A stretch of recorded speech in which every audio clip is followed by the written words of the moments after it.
What is up, everybody? What is up? How's everybody doing out there? If you're watching live, say hi. Let me know. You guys like this scary video ambiance I got going on right here? It's like this head sideways, but it's not. I promise. How you guys doing out there today? Good evening. Good evening. Good evening.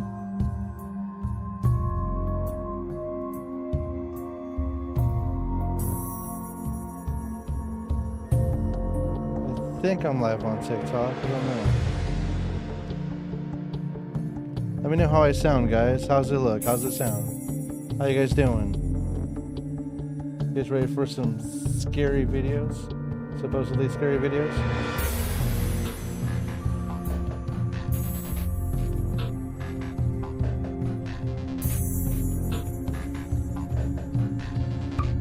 Let me know how it sounds. Let me know how it looks. How you guys are doing out there?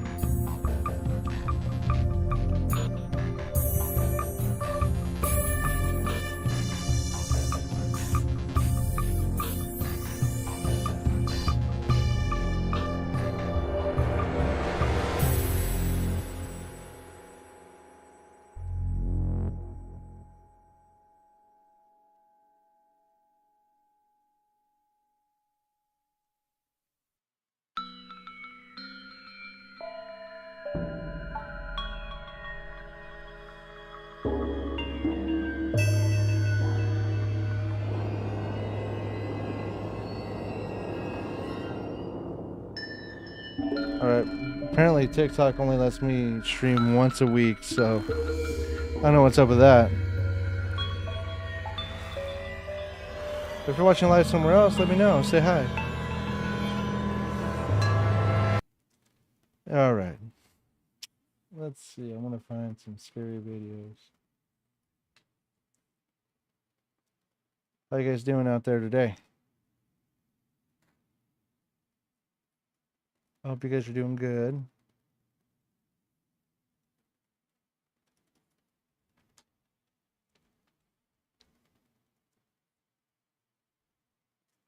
Let's see what we can find.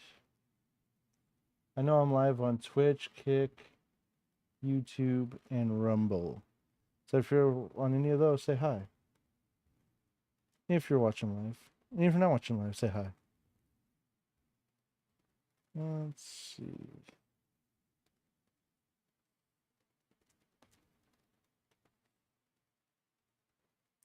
Usually it's first spooks I do, but let's see if I can find something else. What do you guys think?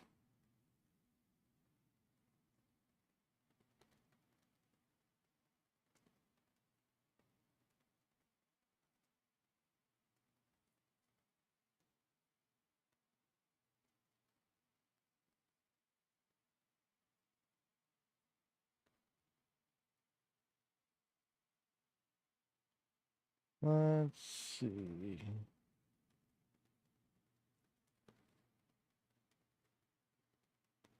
Says real scary videos that'll leave you shocked.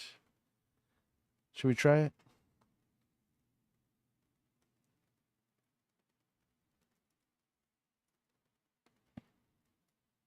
All right, let's see. CCTV camera footage from the 22nd of December 2025. The place and atmosphere are both quite lovely. You can also see some dogs, but this video is insane.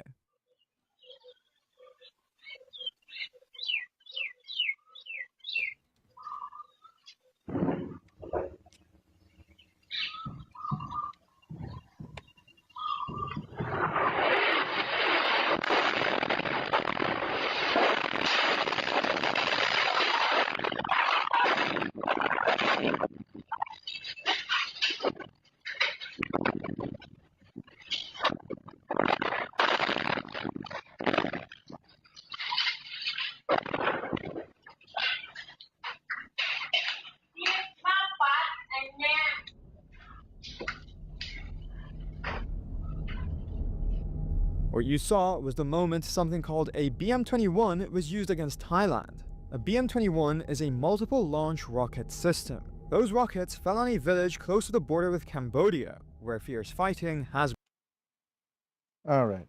Not the scary video type I was looking for.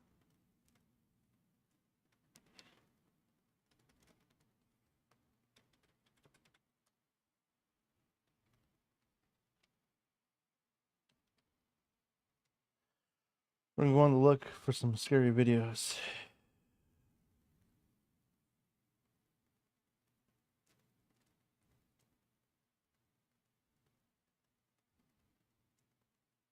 Looks like Bizarre Bub is popping up a lot.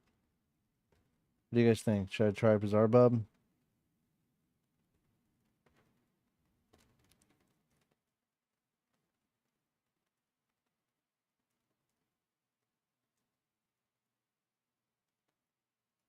On December 7th of 2025, a father named Steven uploads a video showing security footage of his bedroom. What concerns him about this video is the fact that his daughter often plays here alone, and something else. As of recent, he and his family have been keeping their distance from this room, and it has to do with a video recording that Steven took of their bedroom door. According to Steven, he was alone in his room when he saw the door moving on its own.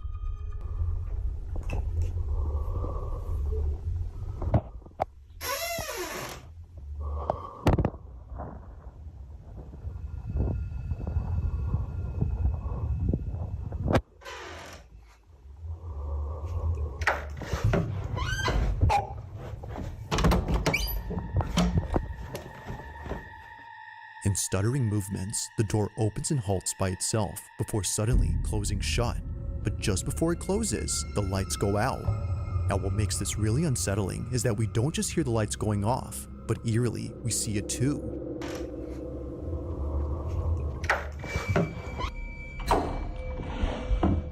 It's the sudden flip of the switch followed by the closing door that makes Steven think this wasn't some random incident caused by a draft or anything like that, but rather by something else. If no one by the doorway had flipped the switch, then what did? Now after watching this video, one can see why Steven doesn't like being alone here. However, this wouldn't be the only footage to convince many that something weird is going on with his bedroom. In another video taken before this, Steven noticed something that he hadn't seen at first. One night, while Steven was playing with his daughter, he captures this.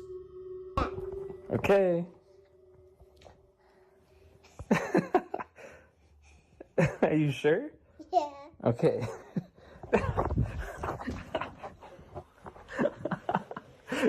That one hurt. Okay, you want me to make buckets now? Yeah. Let's do it. I'm gonna catch it. Oh, you want to catch it and then put it? Okay. Okay. Oh. Yeah. Yeah. I'm gonna catch it. Oh, you want to catch it and then put it?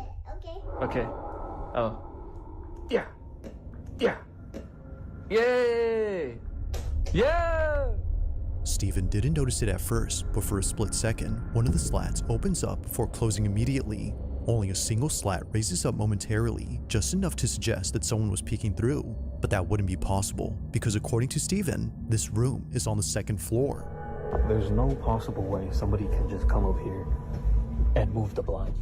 It's because of this fact that makes what happens next that much more unsettling. Take a look. Yeah. Yay! Yeah! You want the small one?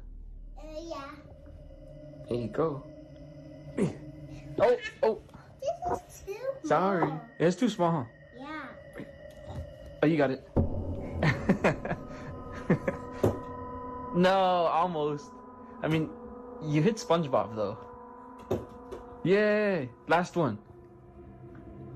3. Now, as if things couldn't get any creepier, Steven points out something that makes this whole occurrence even more terrifying. I just want to bring up security footage, POV from when it happened. I'm just gonna zoom in and you just tell me what you see. Oh, you got it.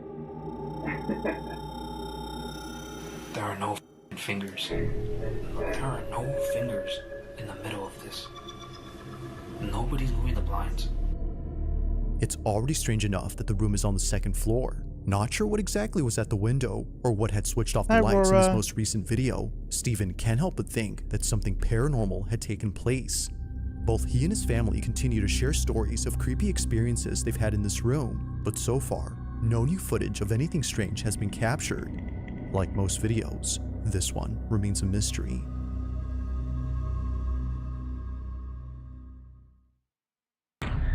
I like that one. Let's talk about that one. What do you guys think? You guys think that was real? Just updating Facebook and Instagram page real quick. I haven't done that in a while. I like that one. Not the door one. I didn't think anything about the door and the light one, but definitely the. But then they didn't react to it. Like, that was clearly in the shot and no one reacted to it. She even turned around and looked at it at one point.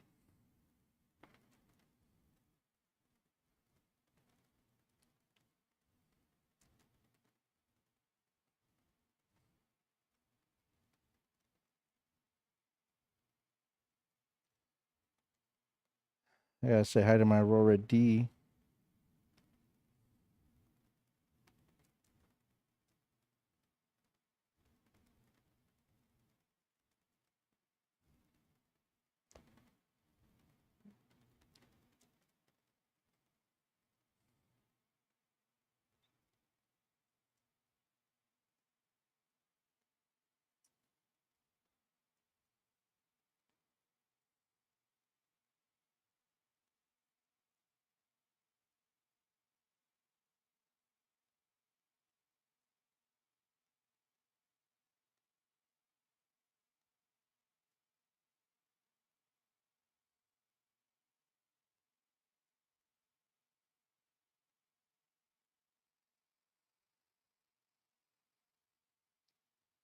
But yeah, I think that the blinds could be real, like I said, but the way that kid acted, she didn't think anything of it.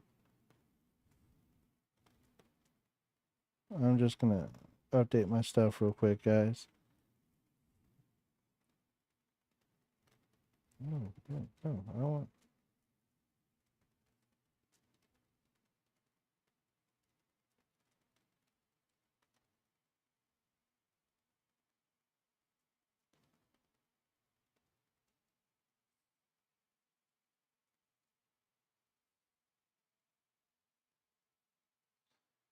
All right. So let me know what you guys think. Do you guys think it's real? You guys think it's fake?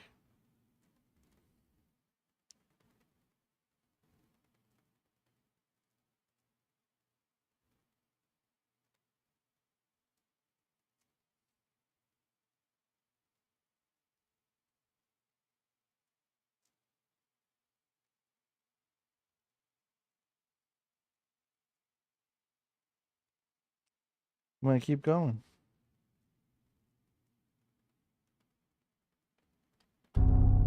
Now this next video comes from a restaurant that's based in Arizona, where apparently something strange was caught on camera inside its storage room. One night, as employees were serving up customers in the front, something downright creepy occurred in the back. It was only after Cameron, a staff member at the eatery, saw the footage and showed everyone else that less workers started coming to this area. The following is what they saw. I was doing the till this morning. Look at that. Whoa. Oh, what? Right there.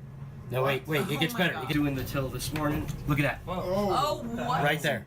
No, wait, it gets better. God. It gets better. That's not it. It gets better. Look up here. What is that? Right there. Oh!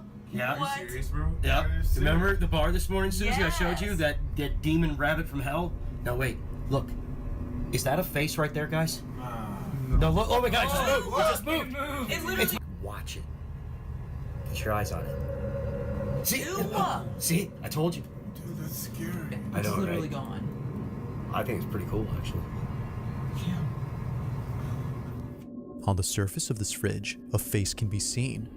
And what's creepier is that it doesn't just stay in place, but also moves around. Almost as if knowing it's being watched, it turns its head towards the camera as if to say, "I see you." But that's not all, because just then, the face disappears. While the restaurant has already seen plenty of weird stuff around here before, it's this video in particular that has them the most spooked, and understandably so, especially when considering that a few months back, another strange incident was caught on camera. On this particular night, it was closing time at the restaurant when a staff member noticed the emergency exit at the back was left open. As he says, he was walking cautiously towards the exit door when he felt a sudden tap on his shoulder.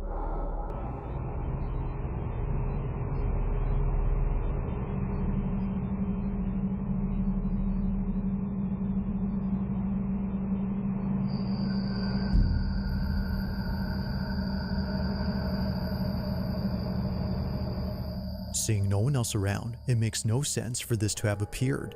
To the worker, this had to be the thing, or perhaps the hand that touched his shoulder.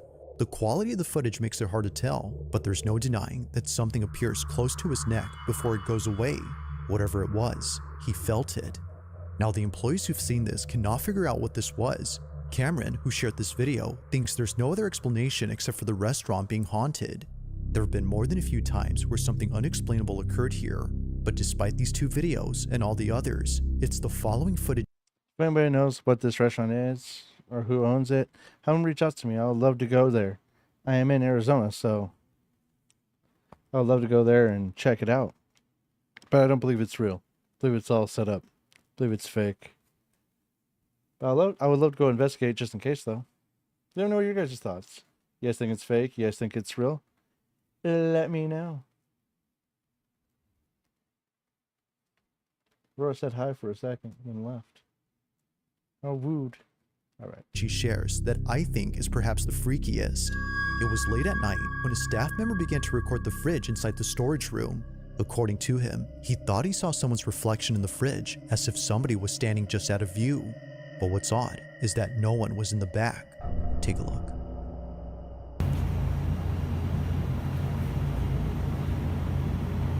Bro. Am I tripping?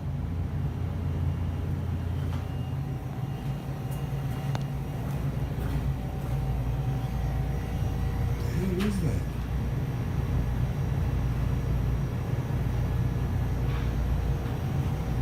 Nah, man. Nah, bro, what the f?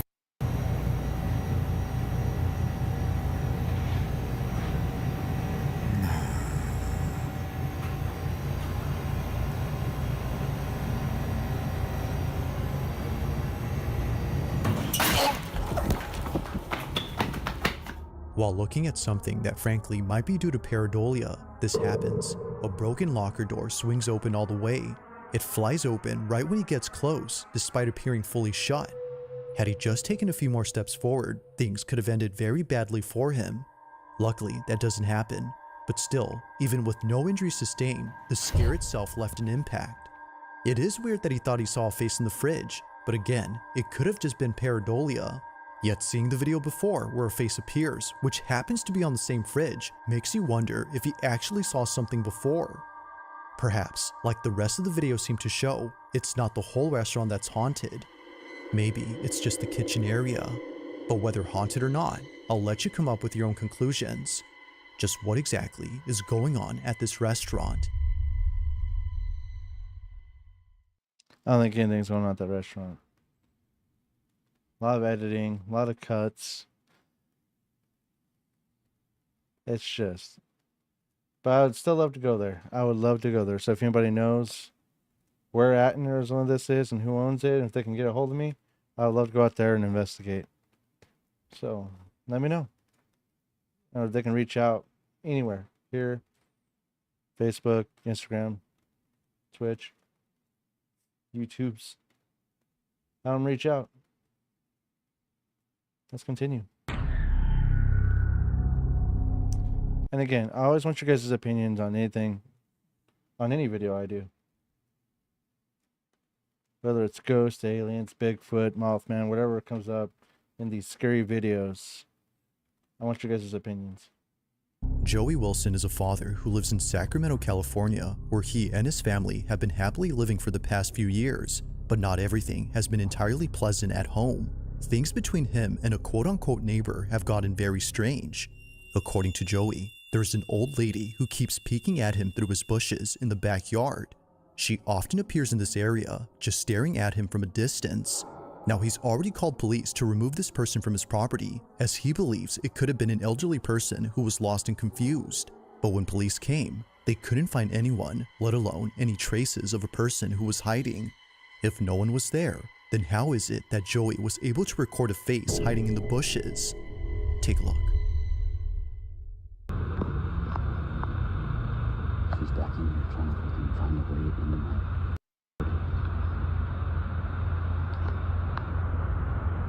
Do you see her? Look at that face. Oh my god. It's right. Dude, how scary is that? Oh my god, dude. What the She's crawling through all this bro. The supposed old lady that Joey keeps seeing in his backyard is briefly seen on camera, but if you look closely, something about her seems a bit off. It's the way she appears that might be the reason why so many think this wasn't a stranger, but instead, something else. Whether it's the pale complexion or the unnatural movement of this figure, Joey has found it necessary to build a fence in front of the bushes where it keeps showing up. But even with the barrier set up, the visitations haven't stopped, because recently, in a photo that Joey snapped, what looks like an arm can be seen resting on a branch where the old lady was spotted. Now apparently, some say that a face can also be seen here, but personally, I don't really see anything else. While it could just be a case of pareidolia, there's no way that the same can be said about this video. Clearly, something is moving, and as Joey and many others think, something about it just didn't feel right. Perhaps nightmare fuel would be the best way to describe what was captured. It's a person. It's a stranger. I don't think it has anything to do with ghosts. But for all intents and purposes, that is creepy. That creeped me the fuck out. I mean, for a half of a second. Then I'd go punch him in the throat or something and be like, yo, what's up? The fuck you doing staring at me? Go away. And if he really did call the cops, he needs to post footage of that. Like, don't just say you've done something and didn't find anything. Post video of it. Post proof. Like, come on. Even some pictures, maybe. But as always, let me know what you guys think. You guys think it's real? What do you guys think it is? Is it just a person? Is it a ghost? Two, I don't see a real reason why it would be a ghost. I mean, it could just be an old person walking around doing what they do. There's a lot of people that, especially people that get dementia and old, and they just wander. And then they find somebody or something and they attach themselves to it. It happens all the time. It has nothing to do with paranormal. It's just their brain just goes, hey, let's do this. So that's what they do. Not saying that's the case, or it could be the case, but it could be any number of things. But more than likely not a ghost, though. Again, let me know your opinions live right now or later on. Either way, I'll continue to play some videos. Tell me to pause if you want me to pause it, or if you guys see something else besides what the video is showing you, let me know.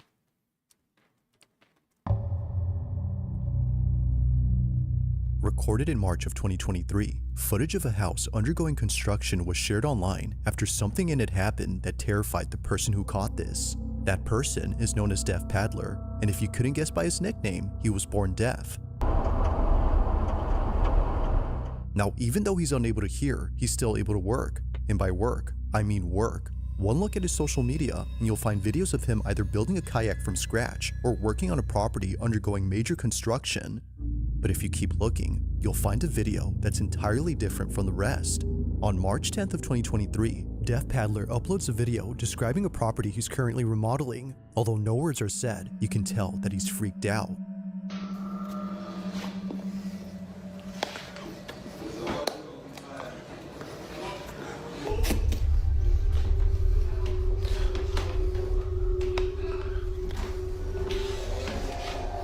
Now, Deaf Paddler goes on to show the rest of the house, but it's while doing so that things get very strange. This is what he caught.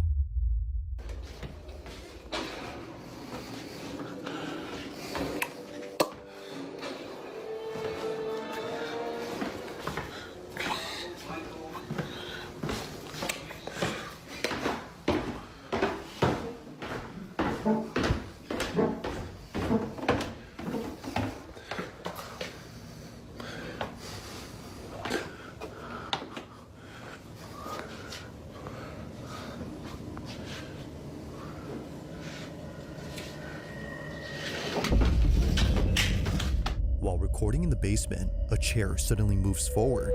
But it doesn't just move in any direction. Rather, it slides towards Deaf Paddler, who promptly rushes out in a panic frenzy. Like someone offering a seat, the chair becomes immediately available, but it's the way it vigorously advances towards him that paints a totally different picture. As it seems, his presence there was unwanted. From working on this house that was built in 1949 to seeing this, it's no mystery why Deaf Paddler is convinced that something supernatural had taken place here. I like that one. Is it possible? I guess any of these videos are possible, but paranormal, I don't think that's paranormal. Not saying that he lied about his video. I'm just saying the footage is grainy. It's not all that. We're at 480p or 320p. I don't know. Something that's not high def. It's grainy. Let's see. Taken place. It's no mystery. It's pixelated. It's all kinds of weird, and it doesn't vigorously goes towards him. It's just sliding. So, and I hate the fact that everyone jumps to everything has to be. He's leaning towards demonic because it's vigorously. Chair's just sliding. I don't think it's vigorous or anything like that. It's just a chair sliding. So, again, what's your guys' opinion? Don't be afraid to comment live. I am paying attention to chat as much as I possibly can. Go check out Kick Chat.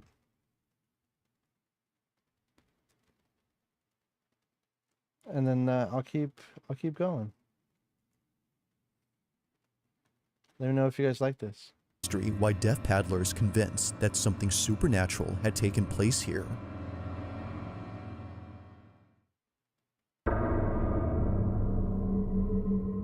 Now, there are plenty of videos where pareidolia seems to explain the supposed paranormal thing we see from a distance, but every so often, that explanation doesn't quite hold up. Sorry. On December 6th of 2025, a strange video was posted by a man who thought he was just seeing things. It was shared on his social account, which primarily consists of places that he's traveled and family videos. This clip, however, is neither of those. Yeah. Molina says that he took this video way back when he was waiting inside a hospital. As he was waiting, he heard a loud noise come from outside. He thought it came from the car that was parked out front, so he takes a closer look and notices something in the passenger seat. But that's strange, because as it seems, this vehicle has been abandoned for quite some time. Watch closely. Estamos en este momento en el microhospital, escuchamos un golpe y nos dimos vuelta porque dijimos, bueno, ¿quién está entrando? Cuestión de que no hay nadie atrás nuestro. Y miramos dentro del auto y dijimos, oh, pues si el auto... ¿Qué mierda es? Lo peor de todo es que no queremos salir. O sea, no, un miedo, la puta madre. Lo peor de todo es que se mueve adentro del auto y no hay nadie. O sea, ahora vamos a ir a controlar el auto. Pero parece como si fuese un reflejo.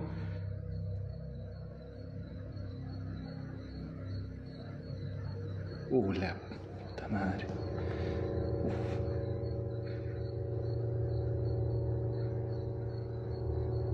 No.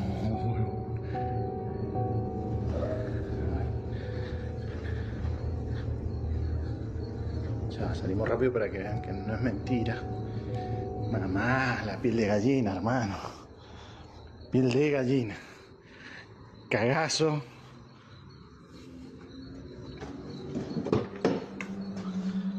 Nadie. Yeah.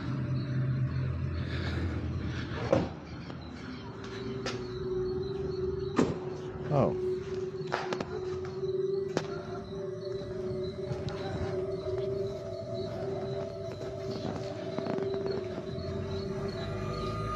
Ya. Nadie.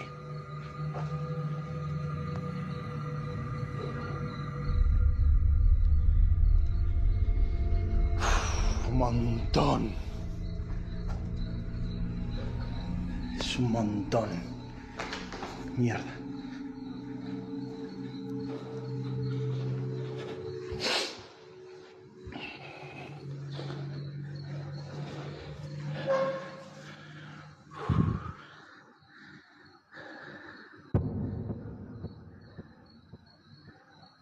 Y encima nos mira la puta que te parió.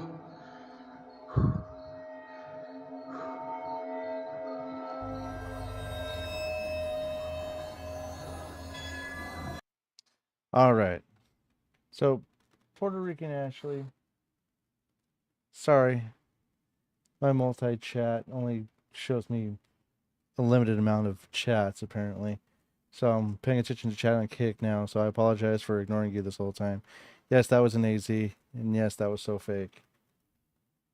And what would I do there? I would investigate. I am a paranormal investigator as well. If you're still watching. And this one, it's 100% fake. I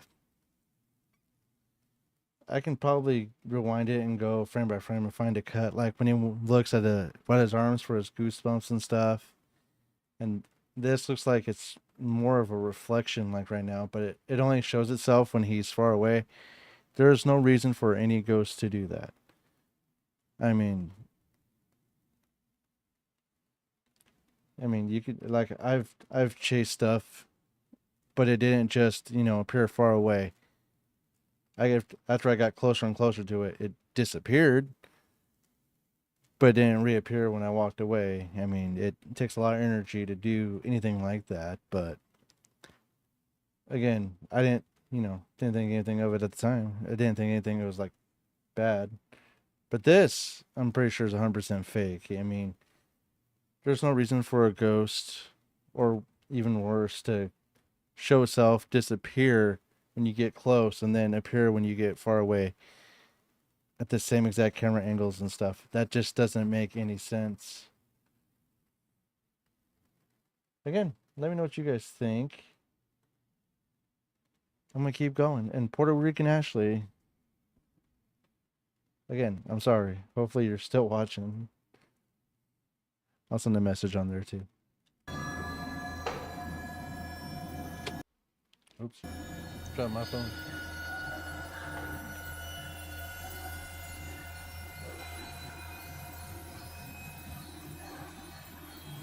No, chavo. No. Did it disappear again?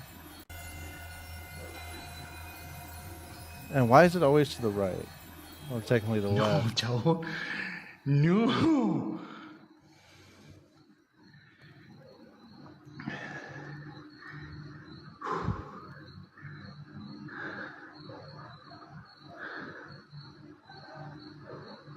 Oops. Me desapareció. Me desapareció. Perhaps thinking that someone was messing with him, he takes a closer look at the vehicle, but as he checks all around, he finds no one. If anyone was pulling a prank on him, the backseat would have been a convenient space to hide in. Yet, as we see, the space is clear. So understandably, Molina walks away, now feeling more scared. He takes another look, and out of nowhere, the face shows up again, only this time more terrifying than before. Freaked out, Molina ends the recording and shares the video on his page. It's the only recent video on there, which for some reason doesn't have much info or any context. But with or without it, this video, didn't say he was at a recording and hospital? shares the video on So his is he page. by It's himself the only recent video at the hospital? Like the Metro Hospital, he's all by himself because he recorded a 10-minute video.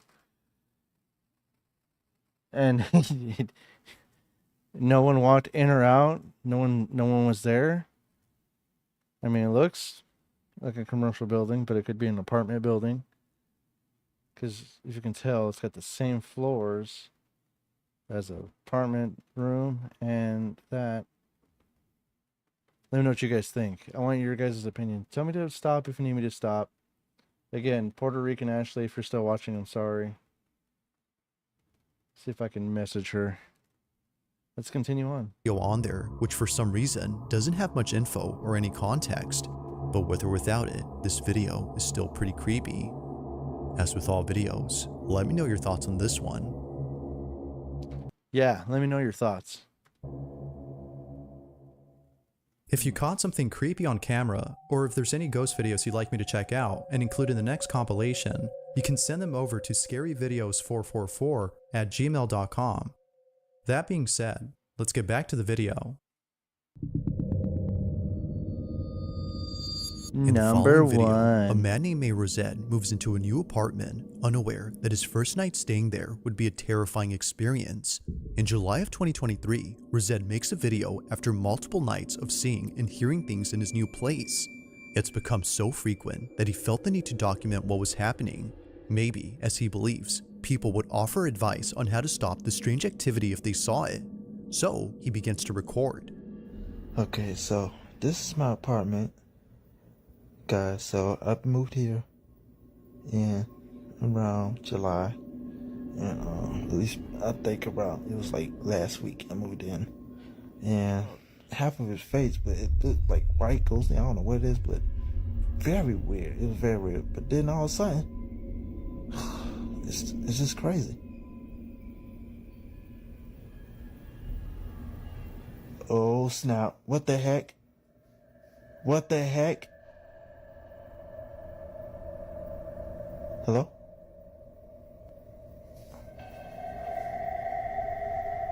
What the heck? Y'all see that?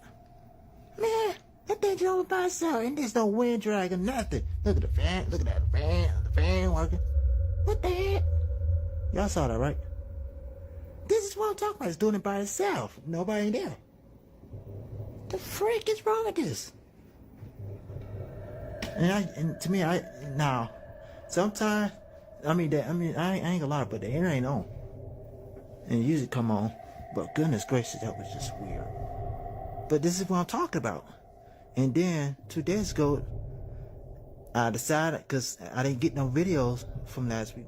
While talking about previous experiences, his door abruptly opens, and this happens while talking about a figure that he saw in the corner of his room.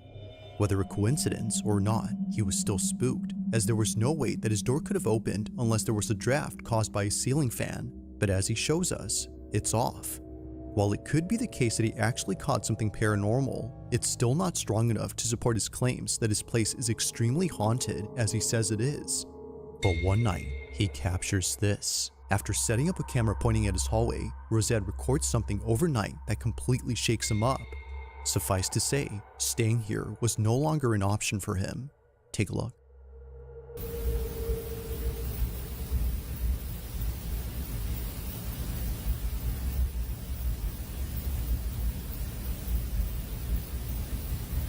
Oh yeah.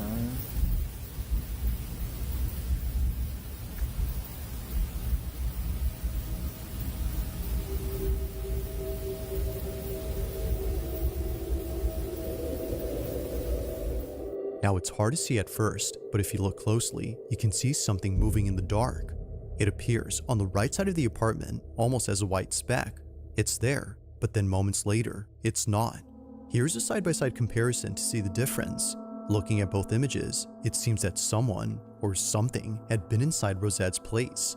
To him, Something was this playing was the peekaboo. shadow figure that kept showing up at night, especially near his room. And now, he's caught it on camera. But unfortunately, not many people have So seen it's this like, got video, his hand which like this, perhaps and is he the reason said, why he hasn't continued to post or share "Peekaboo." any updates on the situation. It's been 2 years now, and these 2 videos are the only footage on his account. Chasing it for clout. Again, I want to know your guys' theories on that. And if you guys are talking in one of the videos, I'm sorry. Like Puerto Rican Ashley, thanks for the follow, by the way. See if I can message her directly.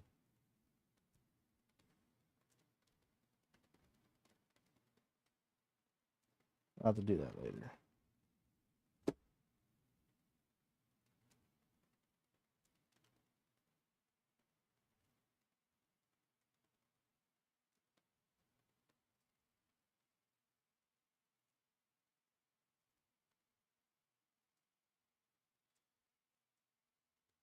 All right, let's find another video. You guys want to keep doing some ghost videos? You guys want to do? You guys want to watch Jason Hawes doing some investigations and stuff? Let me know. While you guys are doing that, Bizarre Bub seems like a great thing to subscribe to, so I'm going to subscribe to it. And are you guys scared? Because I ain't. Maybe I am. You'll never know. Let's see.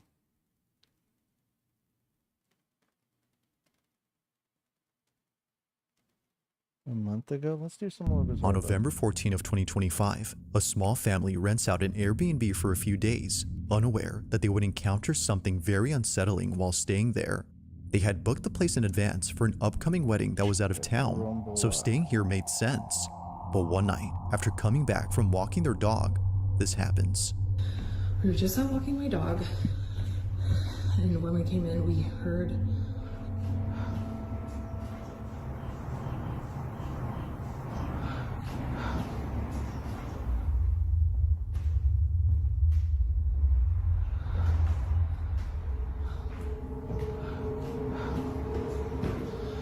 Jesus Christ.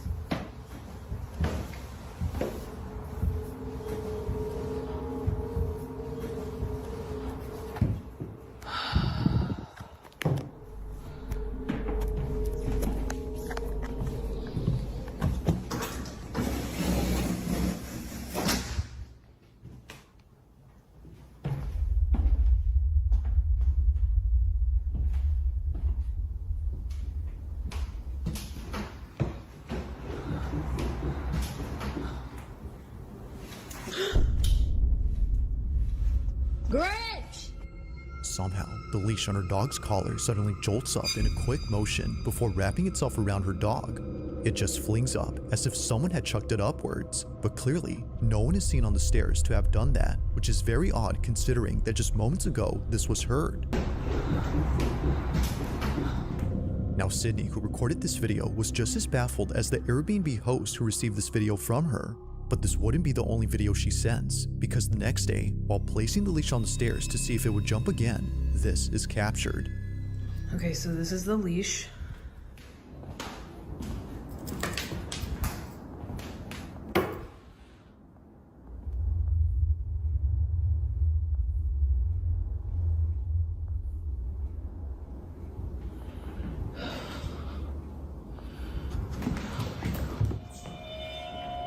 There she goes again. I don't think the leash is gonna move, but she's definitely sensing something.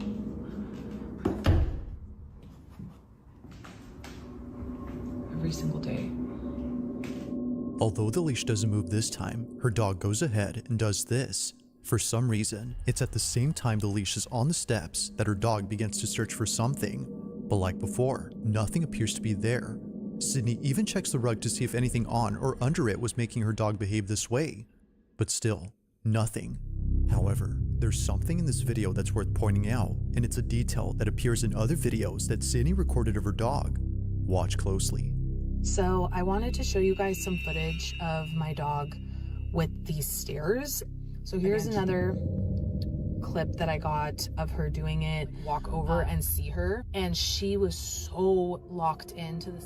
Now, if you didn't notice, in each video, Sydney's dog is always around a certain area of the stairs. It's always the middle or lower half of the steps, but never the top. If it wasn't for this detail, Sydney would not have realized this. So I think I figured out why my dog just is always hanging out right here. So I just found a door back here. So I don't think that it's what's on the stairs. I tried to check, but the door is locked. Obviously it's an Airbnb, so they lock a lot of the doors up. Yeah, I don't think that it's what's on the stairs like what I initially thought. I think it's what's below. Considering that the space is on the ground, it explains why her dog is never seen on top. She seems to be sensing something that's in this room. But the question is, what exactly is she sensing? Wanting to find out, Sydney and her sister probe around the space to see what it might be that's inside. But during this moment, while recording, they capture this. So this is the switch. You guys can see the light is on right there.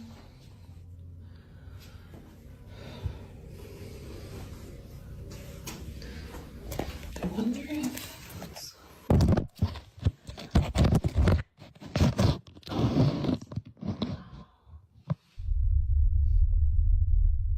just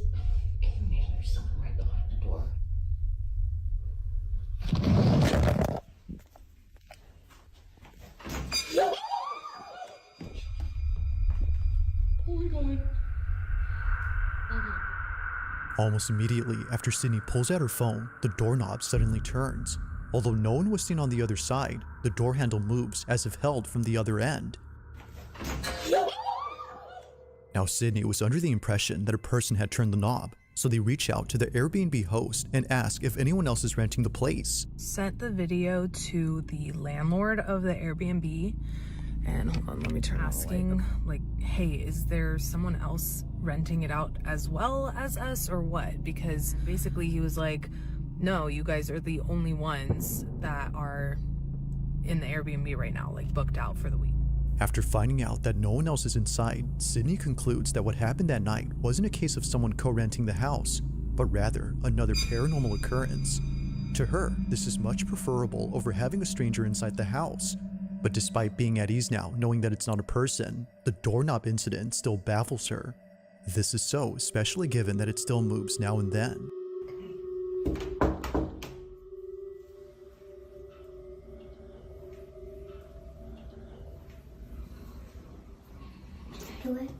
Yeah. Scary. Okay. Okay, every time we've knocked before, this doorknob would turn a little bit.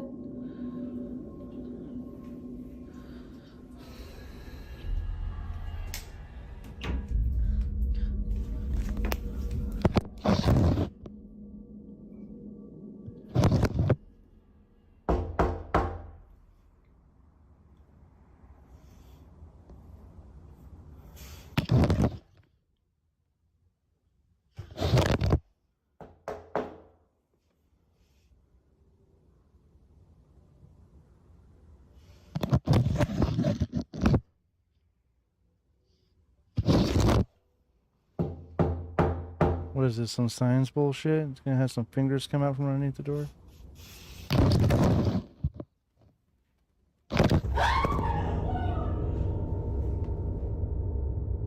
Yeah.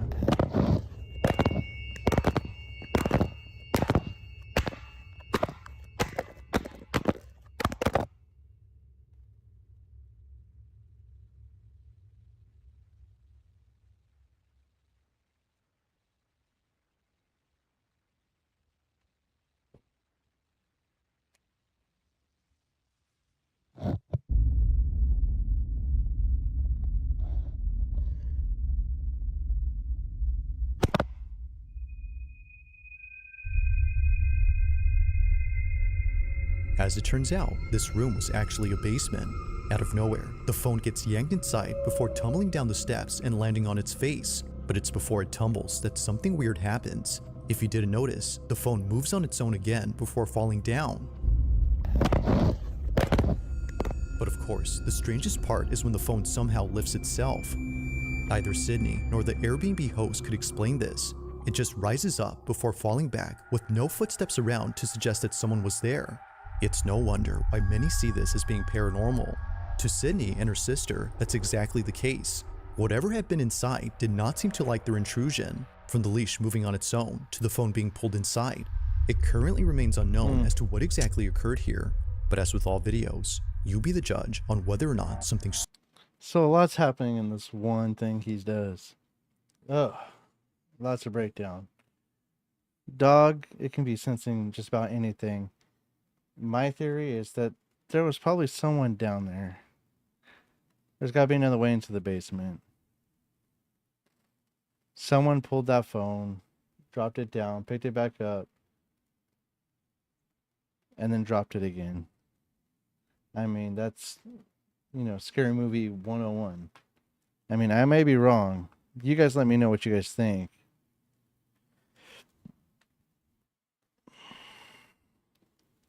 But,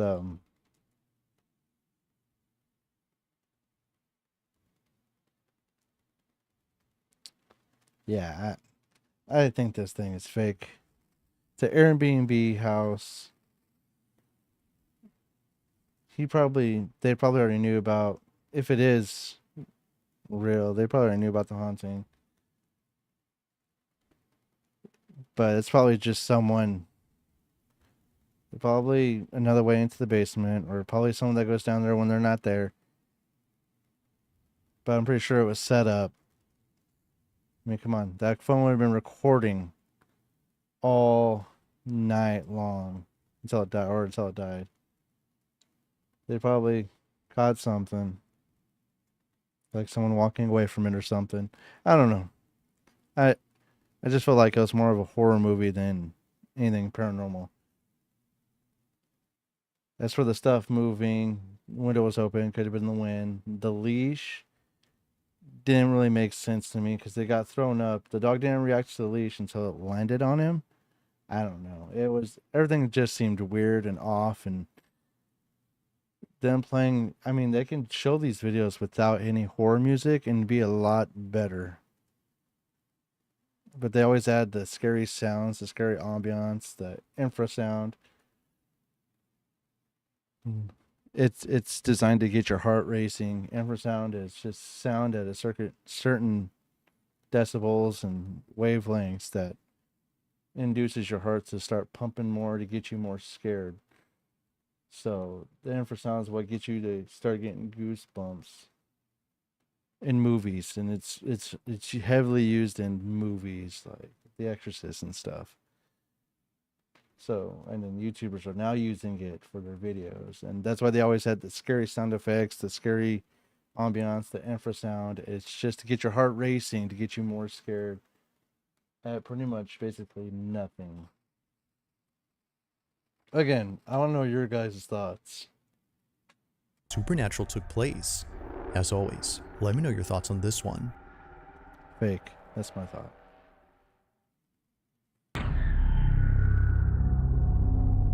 Now, the following video was recorded by a grandmother who lives alone with her dog and 2 cats. However, it appears that her pets aren't the only ones keeping her company, because according to her, there's something in her house that won't leave her alone. В зеркале было отражение чего-то не очень непонятного. На видео. Я вам всем докажу.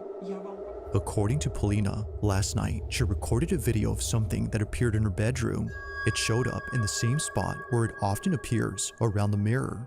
She's been trying to get it on camera as her family believes it's nothing. They believe it's her old age that's making her see things. But after watching this video, they're not so sure now if that's the case. Take a look.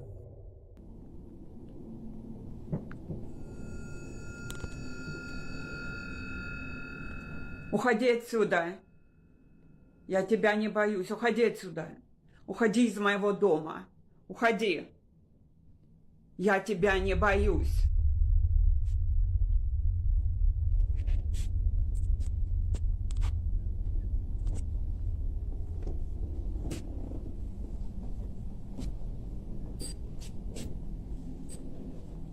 Уходи отсюда. Уходи отсюда. Я тебя не боюсь.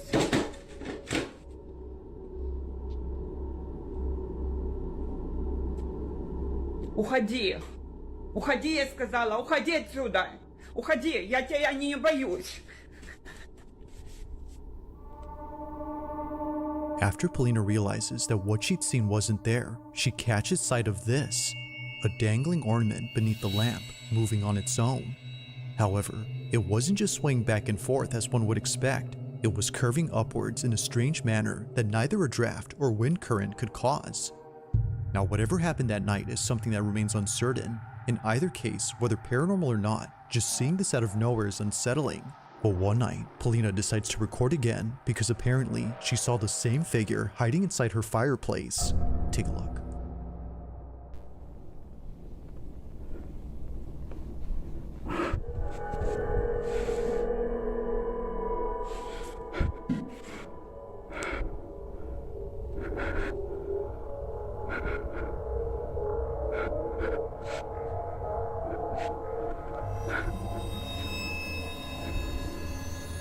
Like something out of a nightmare, what looks like a head suddenly appears in the fireplace, and the freakiest part is that it shows itself right when Polina starts to get close. It's as if whatever this was had realized she was approaching. Understandably, she was freaked out by this, but more so after going back to the space and seeing the fireplace completely empty now.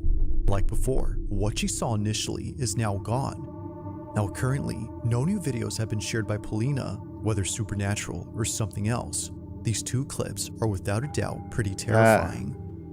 Or something else, empty nets, but more so as she was approaching. Understandably, she was freaked out by this. Whatever this was had realized she was approaching. Understandably, she was freaked out by whatever this was had realized she was right there. Approaching. Starts to get close. It's as if whatever this was had realized she was approaching. Understandably, she was freaked out by this, but more so after going back to the space and seeing the fireplace completely empty now. Like before, what she saw initially is now gone. Now currently, no new videos have been shared by Paulina, whether supernatural or something else. These two clips are without a doubt pretty terrifying. I don't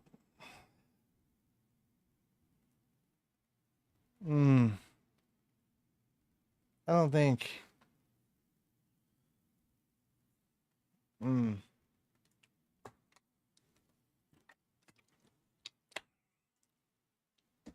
I think it's fake.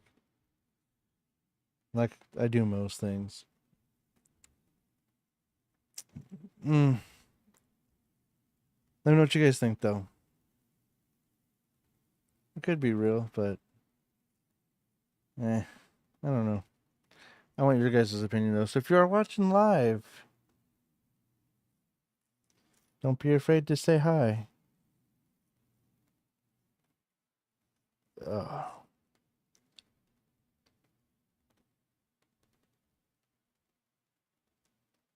All right, let's continue on.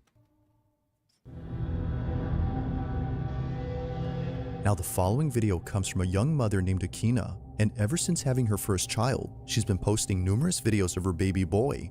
It's her first child, so it makes sense that she would want to capture every moment involving her son Ponko. From the time he was born to the moment he got his first playpen, Akina has been sharing lots of memories involving Ponko on her page. However, not every moment has been shared online, and for good reason. On January 29th of 2024, at around 2:30 in the morning, Akina was dead asleep when she suddenly woke up to something in her bedroom. Thankfully, little Ponko was unaware of what was happening because during this moment, something pretty frightening happened. The following is what was caught. Take a look.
It's no wonder why Akina didn't want to share this video initially. Now, besides the fact that the door opens and closes all by itself, there's something Akina mentions that makes this whole video even more terrifying. According to her, at this moment, she had seen a figure standing at the doorway which looked a lot like her husband. But the weird part about this is that her husband had not come home from work yet. It was only a few hours before he came back, but strangely, to Akina, he was there, just staring at her from a distance. Now clearly, no one is there. However, if you listen closely to the audio, you can hear Akina's security alarm going off as though someone entered the house. It's for this reason she leaves the room to turn it off and to chase her husband, who was walking away at this point.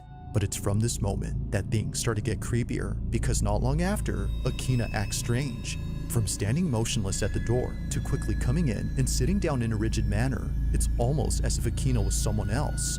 But as it turns out, she was just scared, because after heading downstairs to see where her husband had gone, she saw that all the lights were still off and the door still locked. Her husband, as it seems, was not home yet. Freaked out, she heads back up and sits down while trying to figure out what just happened.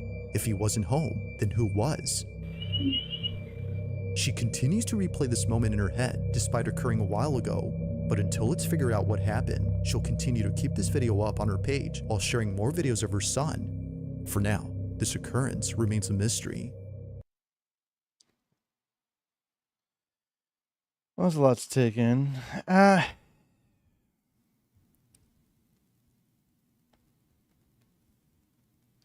don't know. I'm gonna ask you guys your ideas on that one, because I would love to know what you guys think on that one. That'd be great if you guys would tell me.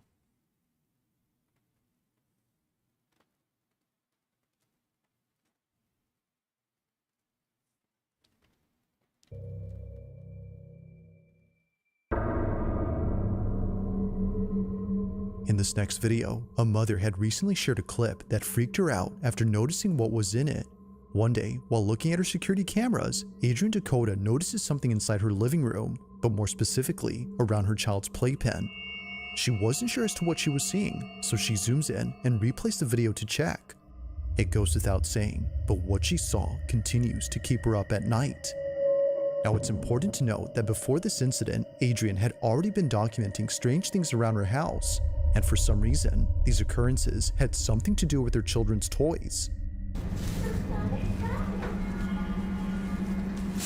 Alright, before going further, kids' toys are the worst. Batteries get low, they play by themselves.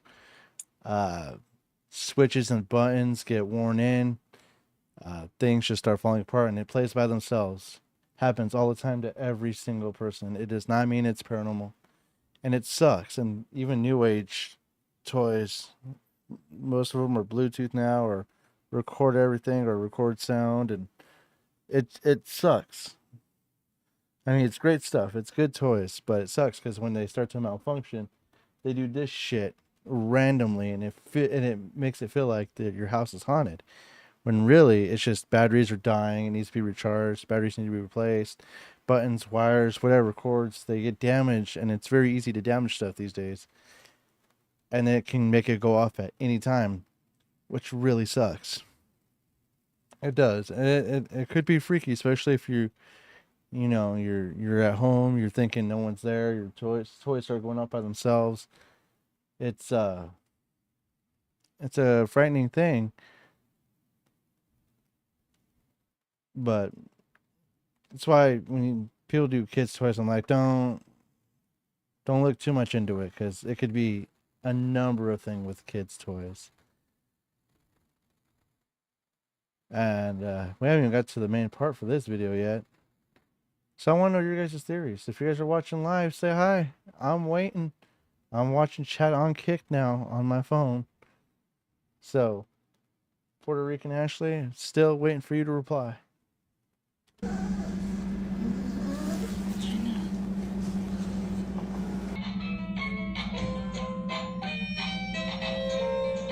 And if you think one toy is going to go off by itself, they usually all die right around roughly the same time. Or it seems like the same time. Just keep that in mind. Now, it might be easy to write this off as being just a glitch or a toy that's starting to malfunction, but what's strange is that this was happening day after day, one toy turning on after another. And that's without mentioning that during this time, Adrian's daughter had an imaginary friend who she said was very tall. Now keep this imaginary friend in mind because this detail becomes important much later in the video she recently posted. The reason why she was so freaked out by the toys turning on was because prior to this, her daughter kept mentioning this imaginary friend. And apparently, this so-called friend would show up in places where her daughter said it was, usually inside the house near the toys. Adrian was so frightened by this, but more so by this video, because according to her, while taking care of her second child in another room, something terrifying appears in her living room. This is what she caught.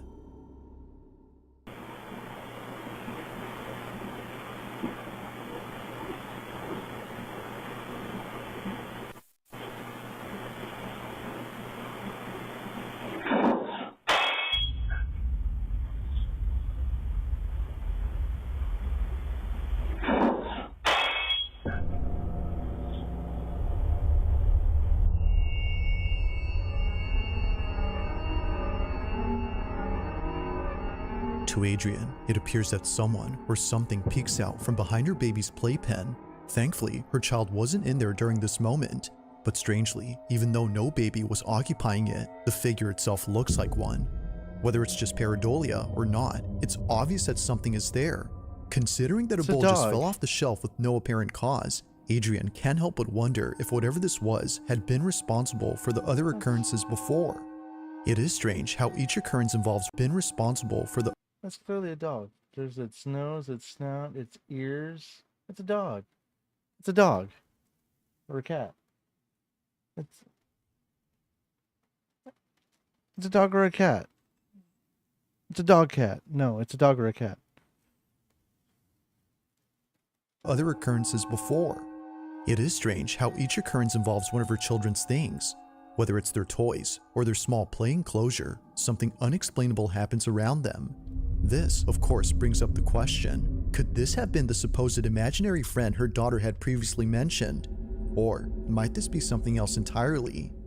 Currently, and unfortunately, there is yet to be a definitive answer to this question.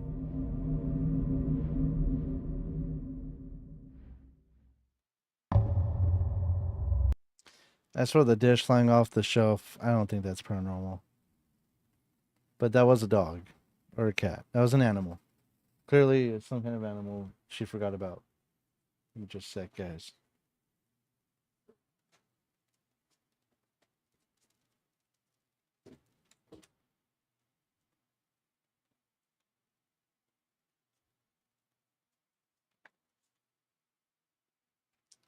All right.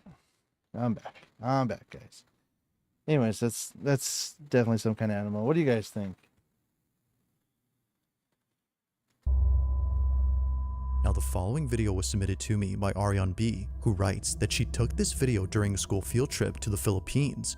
It was 2010 when she recorded this, so understandably, the quality isn't that good. But despite being filmed on a cheap cell phone, she was able to capture something pretty noticeable on camera. And of course, what she notices is pretty creepy. According to her, she was taking a tour of an old fortress where many soldiers had lost their lives. This fortress is known as Fort Mills, and the section of this fort that Ariane was touring is known as Battery Grubs, a section where both Filipino and American soldiers had sacrificed their lives while defending against invading forces in 1942. While touring Battery Grubs, Ariane captures this.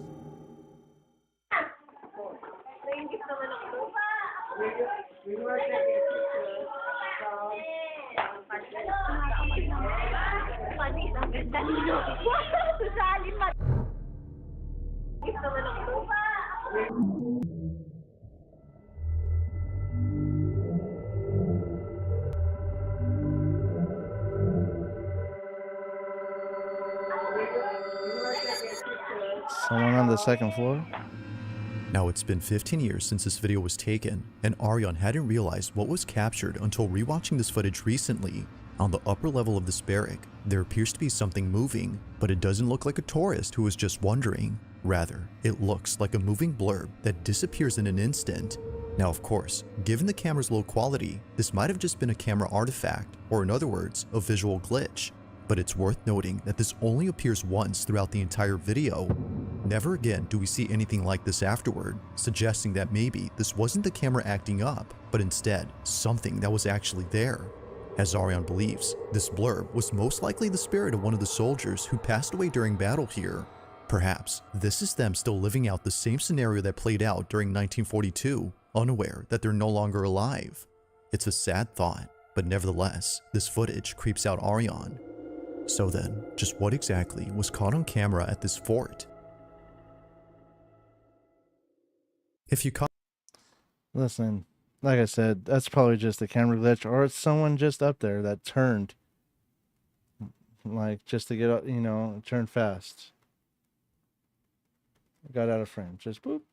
Kind of like how my screen cuts off. Bloop. Just turn like that. That or the camera was glitching out. That's why it's called the camera glitch. If it was obviously happening over and over again, that's a busted camera. Camera glitch is it glitches out for a second. It could be that. Could be someone up there. Just saying. It could be, and the low quality doesn't help. It could be just dust. Realistically, could be just dust. Honestly. How you guys doing? You guys scared? You guys doing okay? You guys need a break? Caught something creepy on camera to see. Let's get back. Now it's often the case that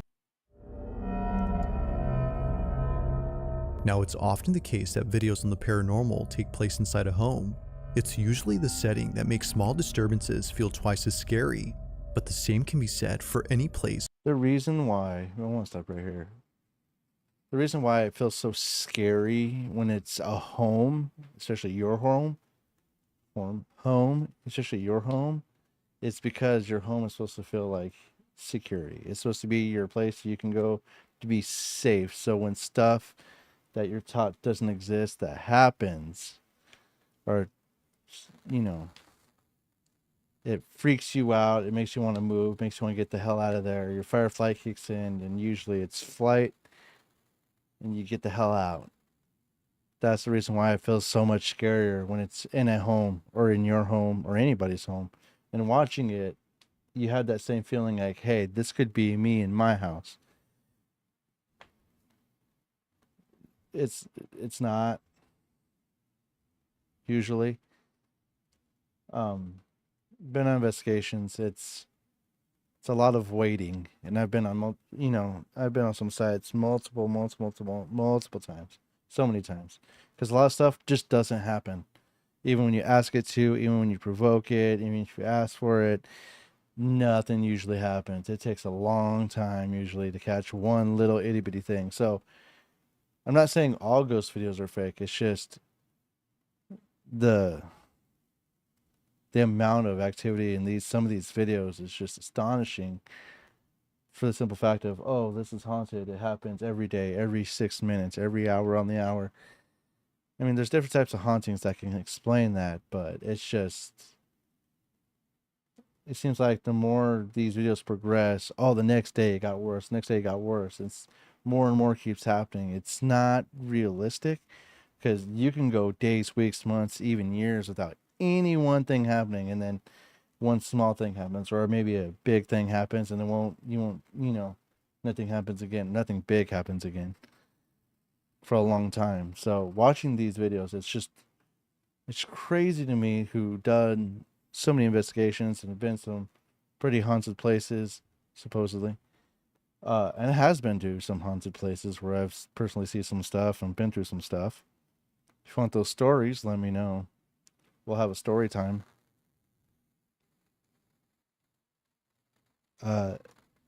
Where I haven't experienced not much. I mean, I've got, voice recorders and stuff, got some stuff, but hours and hours of audio and hours and hours of video and pictures, digital pictures.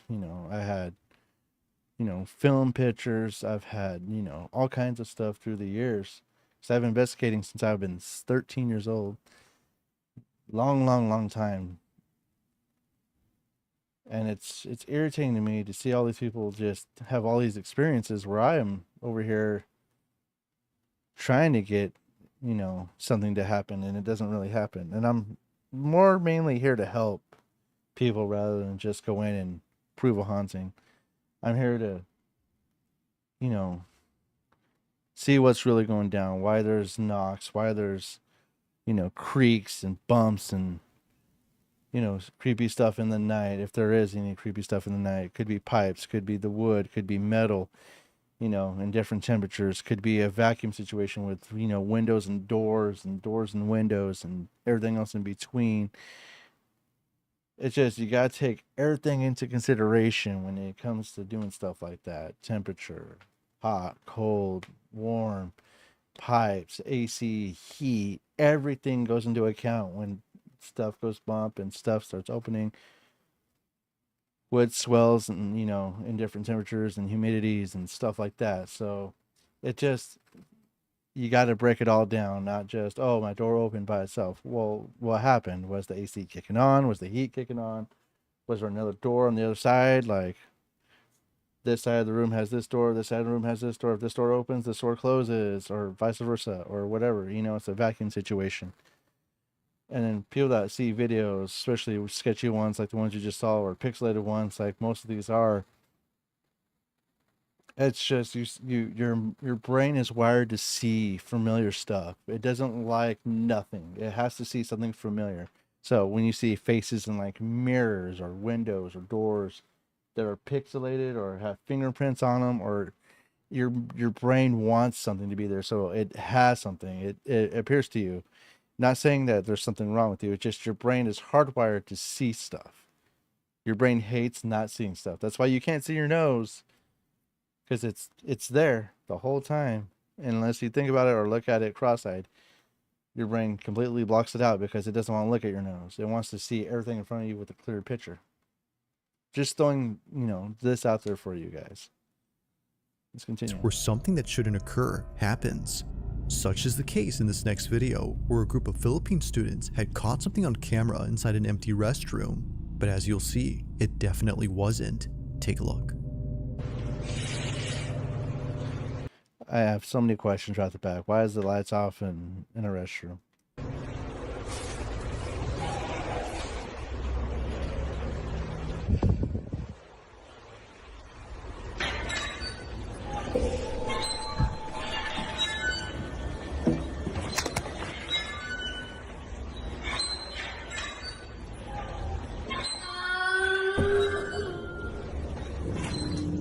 Out of nowhere, the sound of a child crying emanates from inside the restroom. But the thing is, they're nowhere to be seen. The only thing that is seen are the empty stalls where just moments ago, the door to one of them began to open on its own. But even without seeing this, the voice alone is pretty unnerving.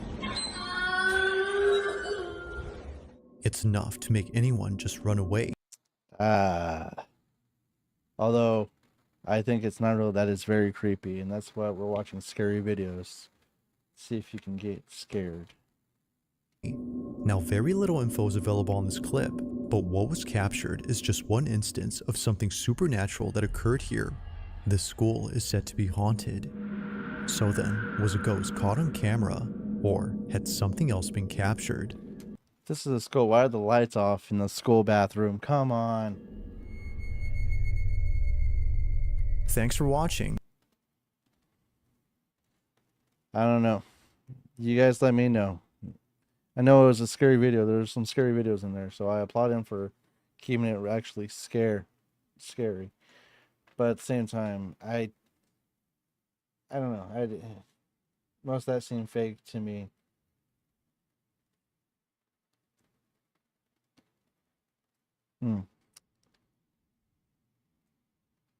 You just want to keep going? It's only been an hour and a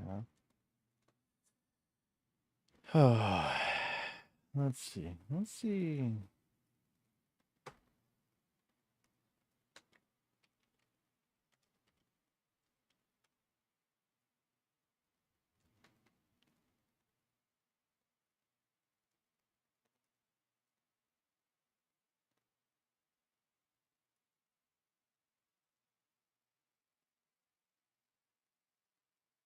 You just want to know what a real investigation looks like? Go watch Jason Hawes' YouTube channel. Here, let's go. Steep steps, low overhang. It's a tricky combination. Yeah. Now, if you see, they have pens down here. They would keep down. It was about ready to collapse. And then a group of teachers at one point decided they wanted to make something of it, and they wanted to be able to share the history. And thankfully they did. They saved the property. In 1986, 4 teachers from the Oneonta City School District decided that maybe we should go look at it. Might make a nice museum. So the mayor brought us in January. It was colder inside than out. We took a look at it, and we oohed and we ahed, and we talked to each other, and the mayor just rolled his eyes. Mrs. Helen Reese, who was the Big part of investigating, especially when your group, is just the digging you have to do on the property, the amount of information, the research you have to do. Every little thing matters when you're investigating anywhere. You want to get all the history as much as you can about the property, the building on the property. Was it there the whole time? Was it there, and it burned down and then it got rebuilt? Everything matters. You want to get all the names, all the owners, all the deaths, if any. You want to get everything about the property. Everything plays in factor and contributes to everything in the investigation. It is a big part of the investigation is the research on the property. It matters so much. When the house was built, what the date was, everything plays into a factor. Because when you're doing investigations and they say stuff, or you get something on digital voice recorder, or you get knocks, or you get voices, or whatever the case may be, you can start to piece together, maybe try to figure out who. It's hard to put names to any paranormal investigation, by the way. Very hard. But you can get bits and pieces of information and give that information and put it all together and come up with a strong conclusion. And it really helps you. So if you guys are trying to do investigations, you want to do your own paranormal group, I would say get someone that's really good at research. I mean, it's not hard. You can take classes. YouTube videos. But go to the libraries. Go to, the archives of whatever town, city, you're in, and get as much information as you publicly can. And then, file for stuff that says, classified or whatever the case may be. You can file for it, Just do the research, talk to the neighbors, talk to previous owners, if any, talk to, family members, friends, everything counts. The more research you do, the better the results are, whether it's haunted or not, or fake or not, or whatever. Everything, because you can come to a more logical conclusion that way, not just guess, and it makes it more realistic, and people would love to see that more. And if you do want to put it out there on YouTube or Twitch or Kick or Rumble, or your own website, whatever the case may be, if you have all the research to back you up with whatever you find or don't find, you have the research there and be like, here you go, here's what we found about the property, the house, the trailer, the whatever the case may be, the barn, hospitals, old school, abandoned apartments, whatever the case may be. Get all that information you can. Look at newspapers. Like I said, it is a big part of every investigation. Just do the research. Sometimes it's painstaking and so very boring, because a lot of properties don't have anything happening on them. Even though people are saying that they're so haunted, supposedly, you don't find a single death on the property or the house or anything where near the property. There was no, nothing happened on it, no fires, no nothing, whatever, no tornadoes, no, whatever the case may be. And it's so boring, because it's just, here, it was built this by this guy, and they paid this, they did this, upgraded in this year, and then, they sold it for this, or they gave it to their son and his son, or daughter, nephew, niece, cousin, whatever, did this to it, remodeled it this year, then it sold off because the town acquired it because they defaulted on payment, whatever the case may be. Just have all that with you every time you do an investigation, especially if you want to put it out there online, and especially if you're doing an investigation to help somebody at their private property, home, whatever business. Have all the research done, or do all the research before you give your findings out, whether it's haunted or not. Just be there for them. every step of the way and give them all the research you find. It is a huge part, and a lot of people will love you for it. Librarian at Greater Plains School, Dawn Minette, who was an elementary teacher there, and Tina Morris. And this is Jason Hawes' YouTube channel. If you guys don't know who Jason Hawes is, if you remember, Ghost Hunters was 2004 to 2016, maybe 2012 or something like that. I don't know. I don't remember. It was on the Sci-Fi Channel for the longest time, and then they canceled for a few years. Then Grant Wilson picked it back up and did 2 seasons, and then they dropped it. And Jason picked it back up for a season or 2, and then dropped it. But this is Jason Hawes, the founder of TAPS. And he's still doing investigations, so go check out his YouTube channel. He hasn't had Steve or Tango on there, Dave Tango on there yet, since he dropped doing Ghost Hunters off of the Travel Channel. Or Discovery Go. Was it Discovery Go? Whatever it was on. But that's because Steve, released his book and was on tour for his book and stuff. And you guys know Steve don't fly. So he drives everywhere. But anyways, that's not here nor there. He still investigates with quite a few people. He's done it, for, 30 plus years now. So he still does investigations. And I think this is the most truest form of investigations. Usually it's just a camera, him, a few other people, and all they have is cameras. They have the equipment with them, and they investigate the building like you're supposed to. Number one equipment in their handbook should be you. And then have a camera and some microphones to pick up whatever's happening around you. That's pretty much all you really need. All this extra stuff is just extra. I'm pretty sure he'll say the same thing. I mean, equipment's good to have. All the equipment's good to have, but it's the basics. You and the camera to capture what's around you, and the microphone maybe. Or the camera's microphone. That's it. You don't need anything special. You don't need all this other. I mean, you can get there. It's good stuff to have, but it's great. But this is the most truest form of investigation I've found so far. And the way they edit these videos, they just shoot it, and the only thing they really do is chop it together like this, because they do the before the investigation and then the investigation. They used to do the tour of the place. I don't know if they still do that. I don't watch all 3 videos anymore. I just watch the investigation part. And then I go back, and if I have questions, and see the before the investigations where they do interviews with, historians, wherever they're at, or people who've lived there or worked there, or, families that owned it for, hundreds of years or whatever. So this is the most truest form of investigating. They do the research. Sometimes they do, they've been to places before, so they don't need to do much research because they already have. Less new stuff comes out, but then research now is a lot easier. Who was the art teacher, and myself, who was also a Greater Plains teacher. This is the truest form of teacher. investigating. And then again, And now the claims same here, it's YouTube not channel. like these claims are all crazy here. The claims that go on here are more generational. They've been passed down from parents to their kids, and again, why you need to do research.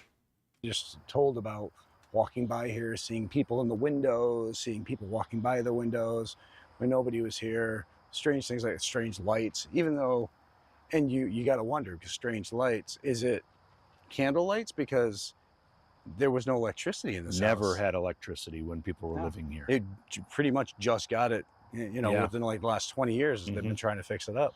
Nor did they have indoor plumbing. That's right, yeah. They used a dry sink and they grabbed water from a well.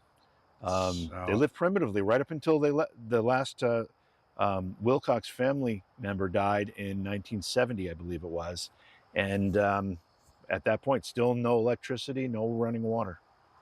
So it's an interesting property. Why would you see lights in the windows when there's no electricity? Makes you wonder if it's candlelight, like they're walking around with. One of the stories we were told, the younger brother who outlived the other brother, he was the last one to die in 1970. For a while, he had to stay at the hospital. And when they brought him in, they had to cut his clothes off of him. Oh. He'd been wearing the same clothes probably for decades. We had a nurse who lived in the 6th ward, and she came to one of our programs, and she said she had Mert in the hospital, and when he showed up, they had to cut his clothes off him. But once they bathed him and got him cleaned up and put into a bed, she said he was so happy. She said he was the nicest, gentlest man. The way his cousin described it was they had to give him 3 baths. The first water was too thick to drink and too thin to plow. You wanna, when we head in, I mean, we can probably go straight downstairs to the Yeah, basement. let's start at the lowest level. Work our way up. All right, here we go. Now this actually used to be a woodshed and a stable. And right like here, a this carriage part. house where they'd store their buggy. Research. Part we're in right now. And over here, where the equipment is, I'm gonna turn on the IR light. That's where the outhouse was. There's pretty much 2 seats. 2-seater right there, baby. That's high. That's luxury. That I don't know if I would ever want to be around like, Somebody a else. friend or anything when they're using the can. I still think we get a lot of work done. Sitting there, doing our business and conducting business at the same time. Jesus Christ. What is wrong? Big part of investigating is just being yourself as well. So when you're joking around, letting your body relax and get accumulated to the environment around you, the more easy you are to pick up on stuff. Jesus, I can't talk tonight. I apologize. Just saying, like, you hear stuff better, you see stuff better, you get accustomed to your atmosphere, you feel when there's something around you that's not supposed to be there, even though you're in pure darkness. They're not in pure darkness right now. They usually will be. And for anybody that says, why do you investigate at night? Because IR picks up on stuff that we can't see. I mean, we have full spectrum cams now, so it doesn't really matter, but usually, and a lot of things happen at night. So when you go in at night, even if it happens in the day, that's why when you do an investigation, you do multiple. Do a couple at night, couple in the day, or both.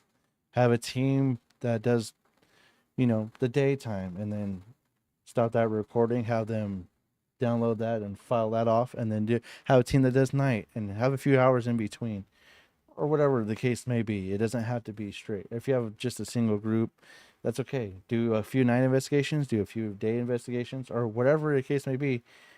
Take a few weeks, take a few months. Go back to this place. Get some real research done, especially around certain times and stuff. Again, research is the key here. But again,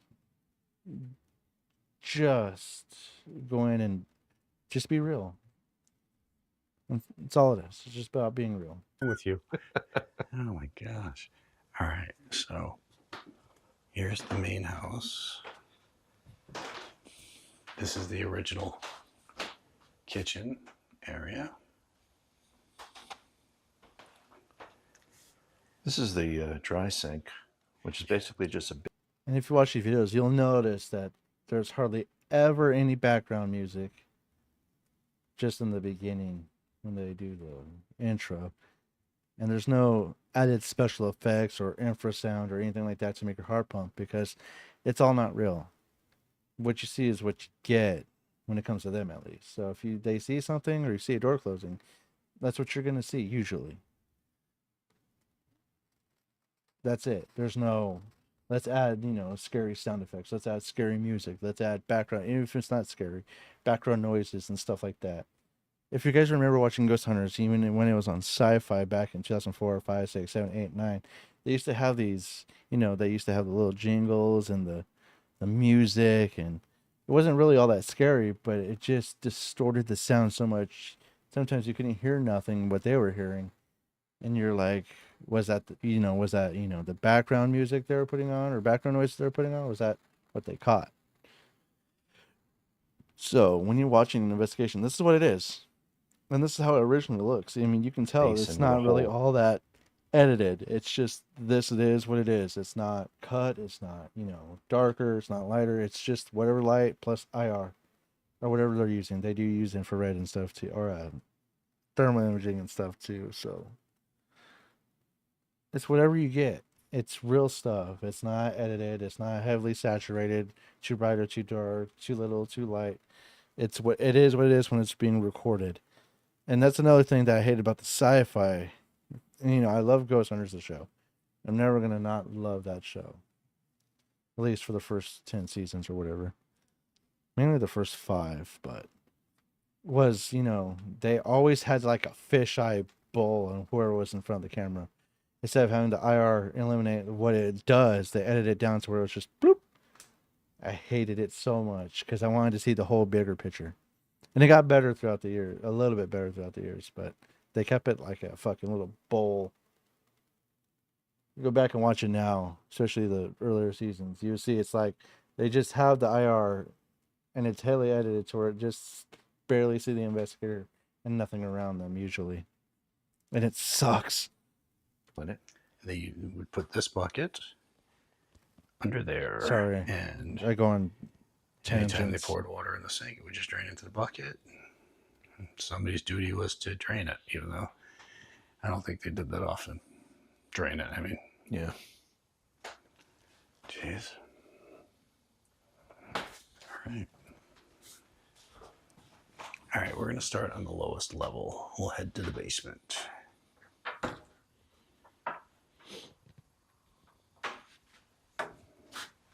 And this is all soot because, again, they couldn't cut wood and everything, so they would take literally logs and put in the fireplace, and the log would be hanging out of the fireplace, and as the log burned, they'd keep on feeding it in as they could. So there's soot throughout the whole house. I mean, right up to the attic. I mean, it's covered up there. Covered. So, all right. Do you have a flashlight? I do. I'm going to grab one quick. All right. I'll meet you down there.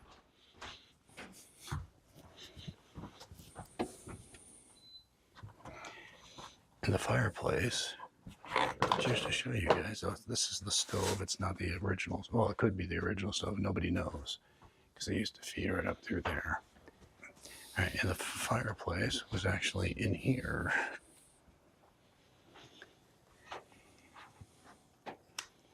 And they would just sit in here and feed the log in.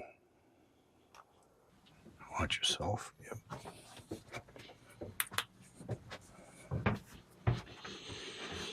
Steep steps, low overhang.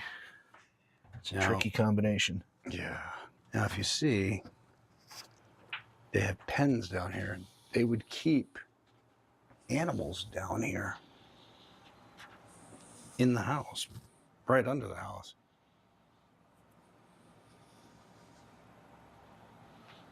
You can't tell me, first off, I mean, they hadn't showered or anything that long or anything else, wearing the same clothes. You can't tell me they were cleaning up down here after the animals.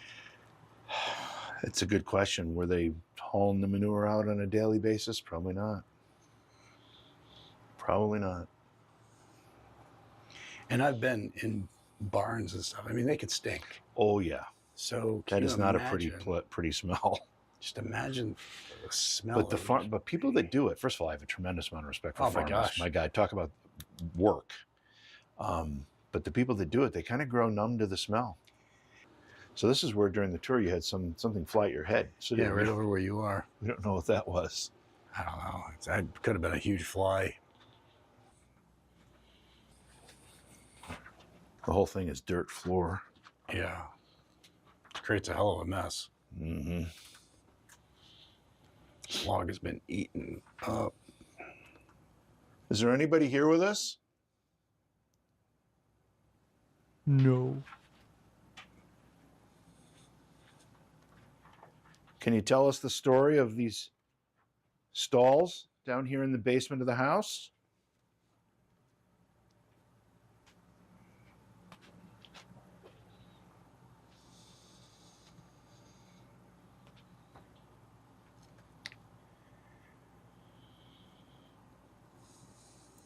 Is there anybody here?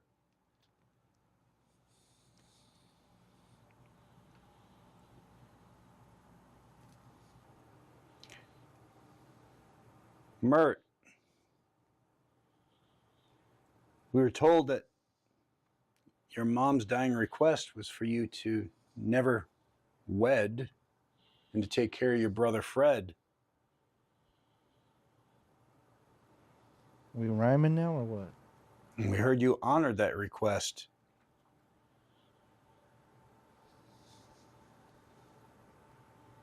It must have taken a lot of strength.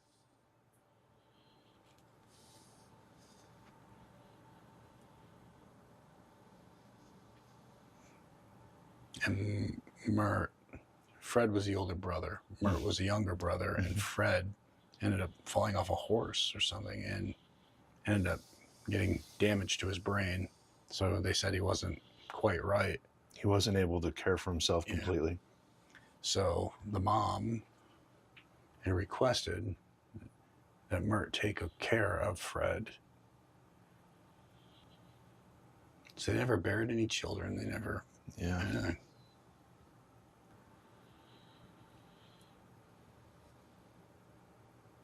Is there anybody who would like to talk to us?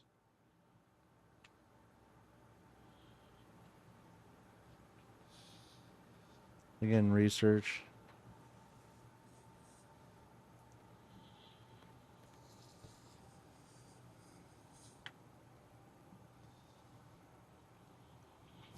Is anybody here with us at all? Can you make a noise?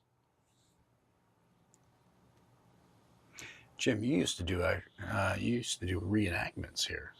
Well, when I was in school, they had the bicentennial, 1976, and they made all the elementary kids dress up in either British uniforms or Can you guys hear these videos colonial okay, by type the way? Let uniforms. me know. They made these wooden muskets, and we all marched to this area. This was the focal point of this whole thing, and we had a reenactment of a quote-unquote battle. I don't know what battle it was supposed to be, but all the British guys lined up on one side and all the colonial guys lined up the other side, and they walked at each other.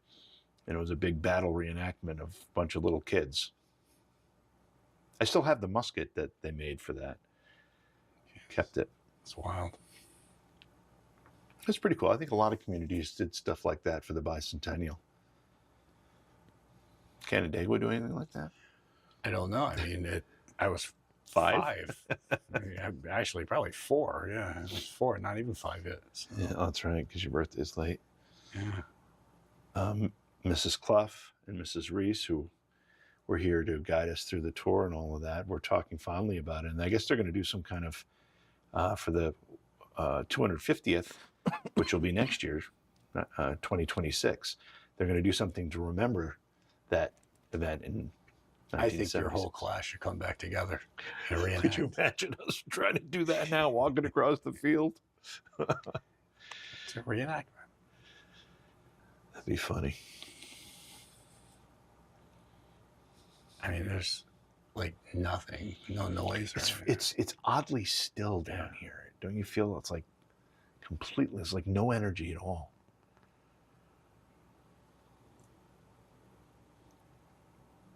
Yeah, just like nothing. Just really quiet. I mean, you just don't hear anything. Well, I hear the dehumidifier, yeah. But that's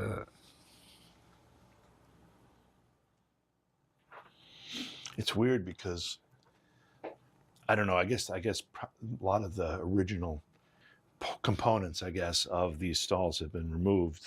The main walls still exist, but there's no gates, no fencing, none. So you can't really tell exactly what these were used for. You can't tell.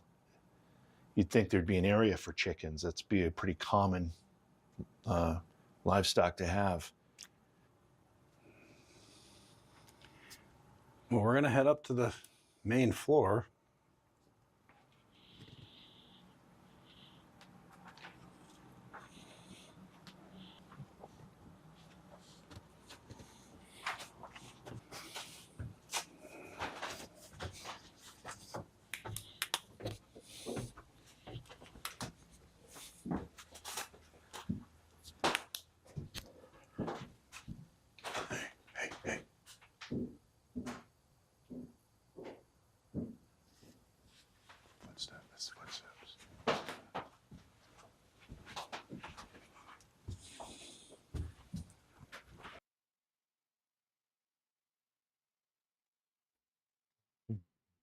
Listen. Hey.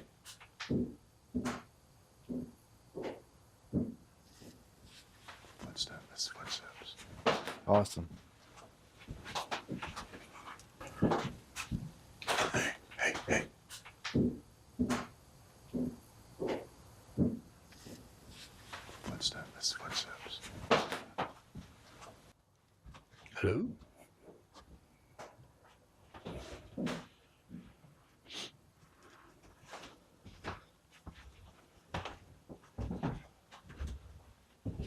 I did hear footsteps. It was obvious footsteps too. Did that sound like it was following us up the steps? Look.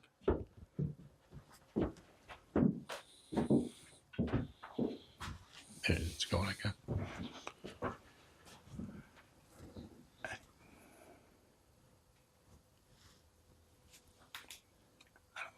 Did it sound like it was following us up the steps from the basement?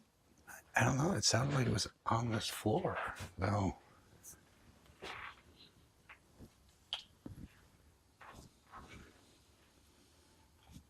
I mean, it was loud. It was real loud. Very loud. I just want to, hey, I want to walk around the property. Make sure there's like nobody around us. No? Okay. You want me to follow you?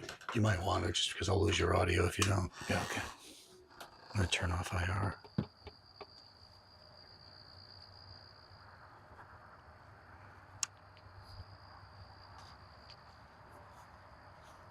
I mean,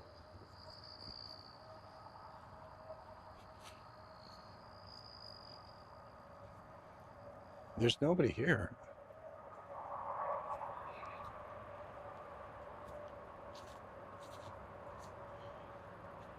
That noise came from in the house. I mean, us coming out here is just silly, but I mean, we gotta check for anything. I mean, there's nothing hitting the roof, so it's not coming from up there. What do you think? Do you think those trees were here 200 years ago? Oh, I think some of them were, yeah. They look like it, don't they?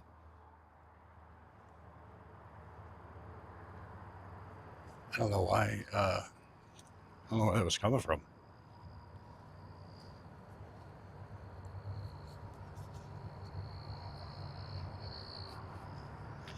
And the thing is, there's not always, very rarely are there people here. They only show up for events and things like that. So, I mean, there's been experiences, but people, they're not like endless experiences just because it's a rarity that they're here. But yeah, that's just footsteps.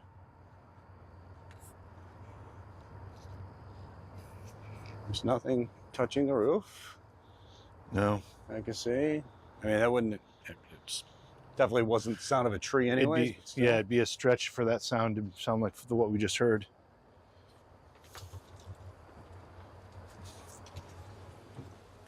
Yeah, no, there's nothing.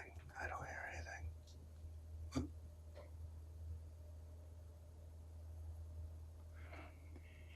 You know what we should probably do? Do you want to do that sense shift experiment here on this floor where we're getting that sound? I mean, see if this would be a good just place to one do of it. us in here, totally isolated, camera set up.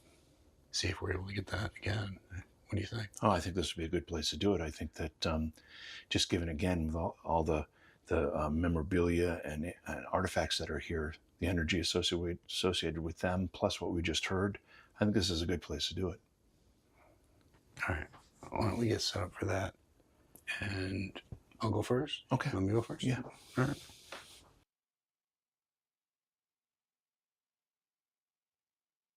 Okay, so what we're doing here is what we like to call sense shift. What we're doing is we're trying to shift our senses to heighten our other senses. So really, it's more of a way to shift our brains to focus on different senses in our body. Instead of using things like a voice box or anything like that, we're doing it this way because if we take away our vision, we're paying more attention to our audio, to our ears. We're paying more attention to our senses. And then after a little while, we remove that sense, our ears as well, and we just got to deal with what we're feeling. You're going to head outside? I'm going to grab my sandwich and go out. Okay. And eat it and leave you alone for at least a half hour, whatever you want to do. Yep. Just let me know. I'm good to go. Okay, cool. All right. So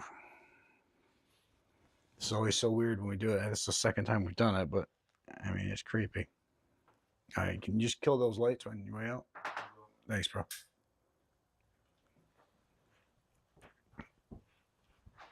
All right.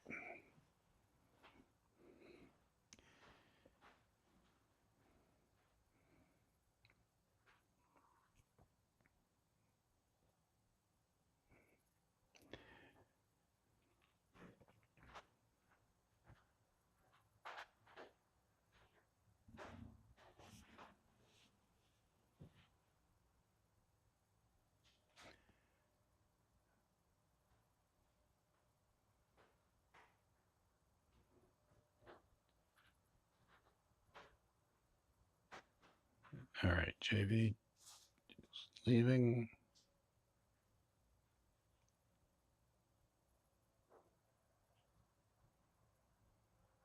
You still in here?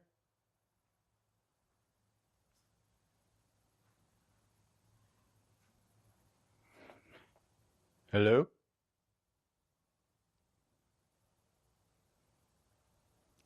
All right. If there's anybody here, my name is Jason. I'm originally from Canandaigua, New York. Thank you for allowing me into your home here in Oneonta. Can you tell me anything that you can remember?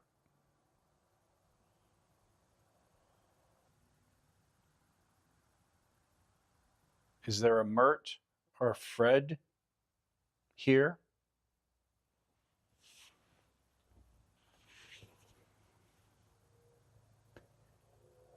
Is there anyone from the Swartz family here? If so, can you say something to let me know you're here?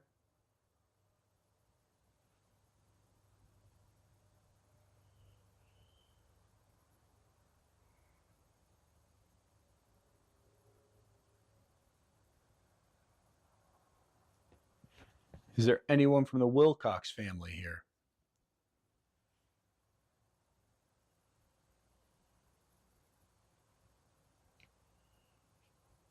Are you happy that they've been fixing up the house? Sorry, guys. What do you remember?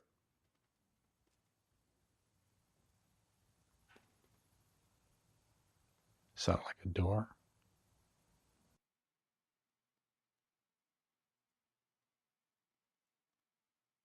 What do you remember?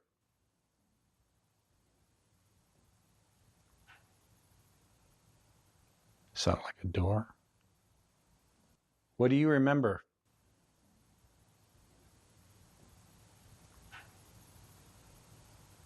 Sound like a door? What do you remember?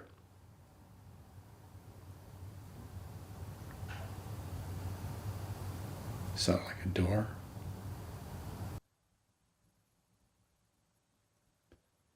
What were some of the last things you remember?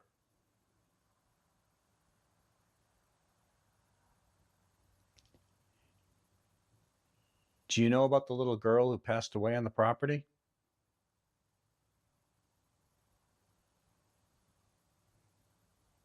She was buried in the back.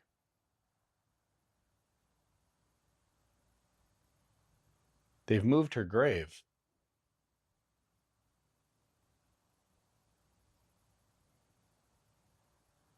They found her coffin and moved it to a cemetery with her other family.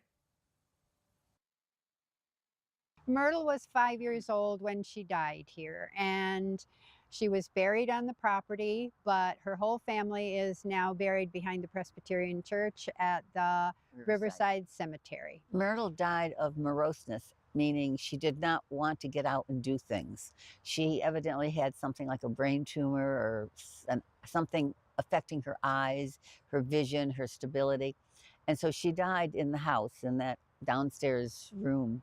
But she was buried out behind the barn, and they put 4 chestnut posts on the corners of her grave, and then they put a chain from rope to rope to post to post to post.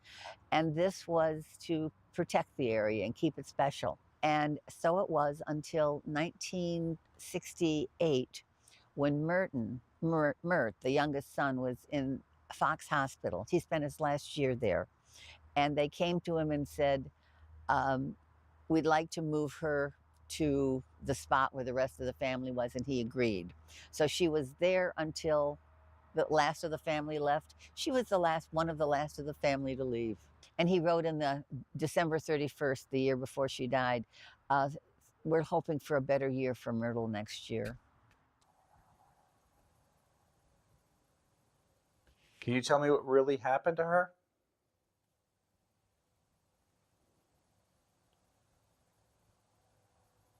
were claims she died of sadness.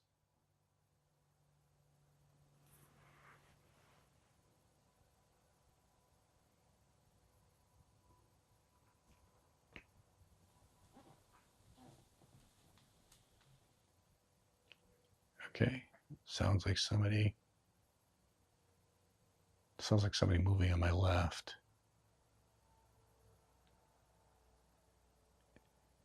If there's somebody here, please feel free to come in.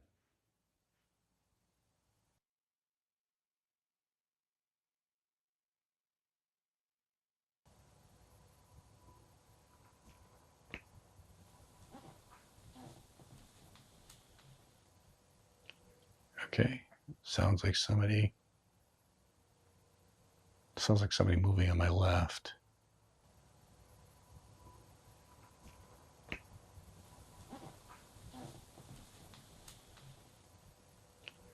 Okay.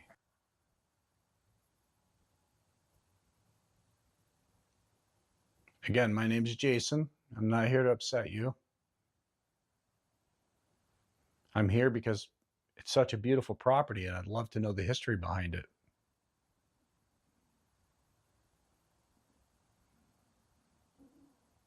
Oh, there was just a voice.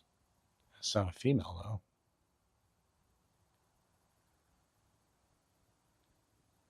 Hello?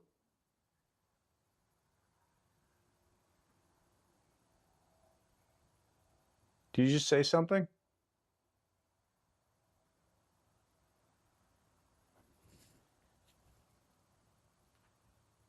Did somebody just say something? You're welcome to come in. Sit down. There's other chairs in here.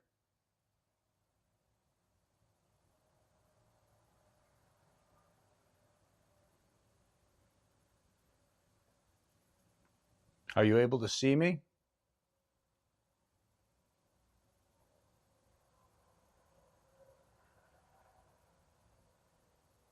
Are you able to hear me? Footsteps.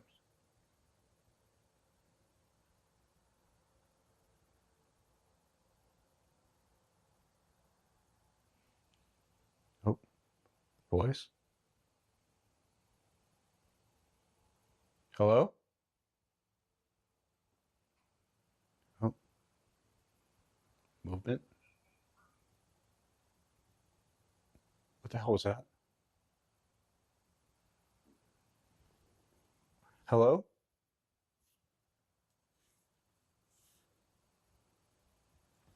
Hello?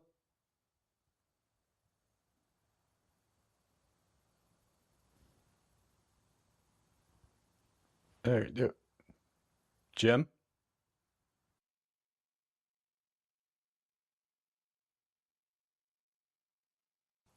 Hello? Oh. Movement. What the hell was that? Hello? Oh. Movement. Mm-hmm. What the hell was that? Say like 3 syllables to it. All right, there was. That was a male voice. If that was you, please come in. I can't see you. I heard you.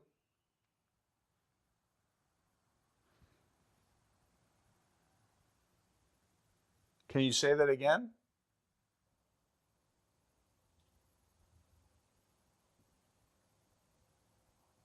I heard you say something just a minute ago. I can't make out what it was. Can you repeat that?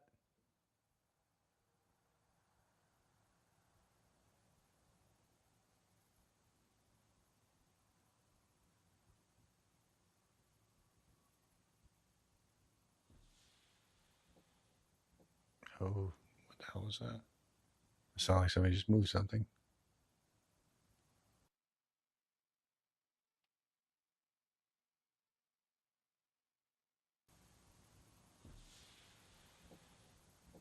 Oh, what the hell was that?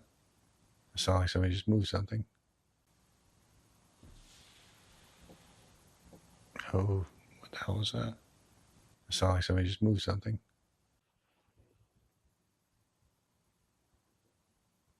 Somebody's moving something.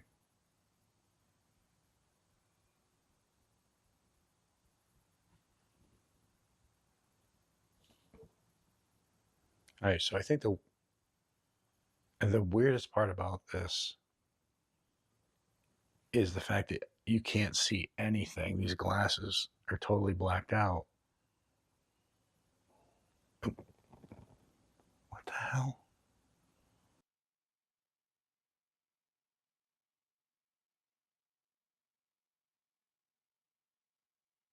Is the fact that you can't see anything. These glasses are totally blacked out.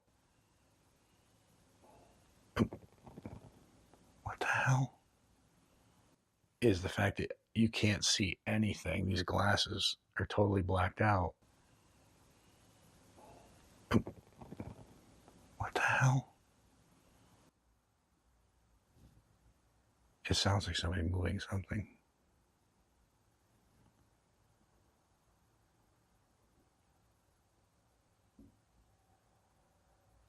And footsteps.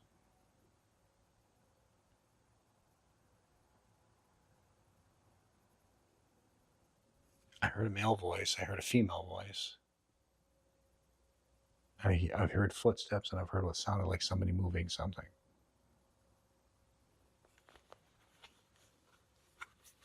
So let's... I hate this part. All right.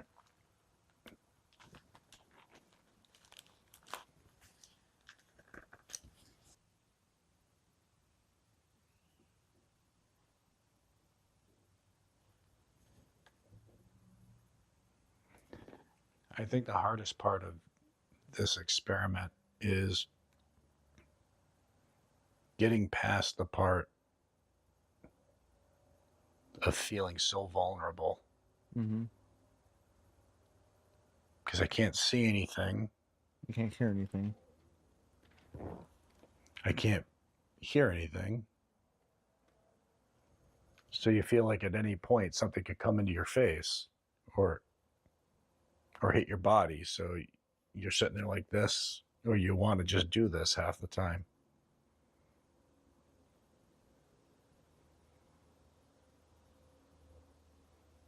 Very vulnerable.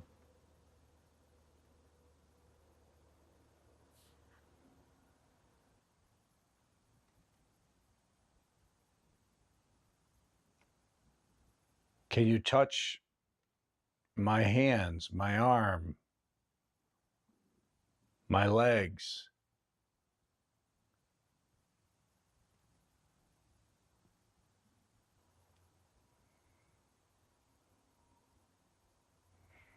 Are you happy that people have been trying to fix this house up? That people come to see it and spend time here? I don't know if you're aware, but this right now is the oldest house in Oneonta.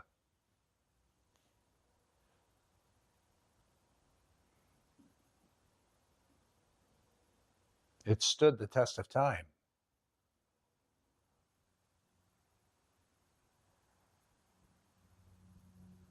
What was the last thing you remember?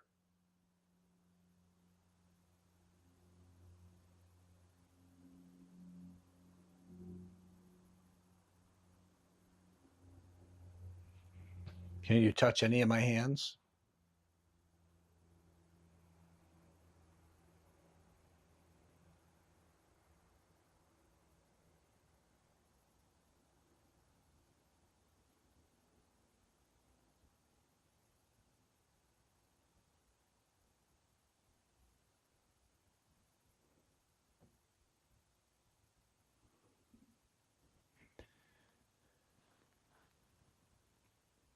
I'm going to take off the headphones now. I'm going to take off the glasses.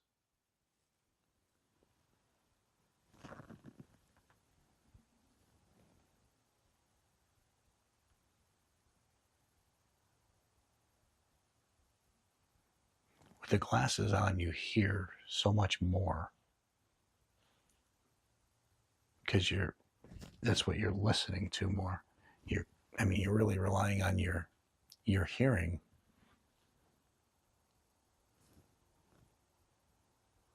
And then with the headphones and the glasses on, you constantly feel like bugs or something are touching the hair on your arms, because that's what you're paying attention to at that moment. You're really focused on if anything's touching you. Mm-hmm. Thank you for your time. It's a beautiful house, and we appreciate you allowing us in to spend time here.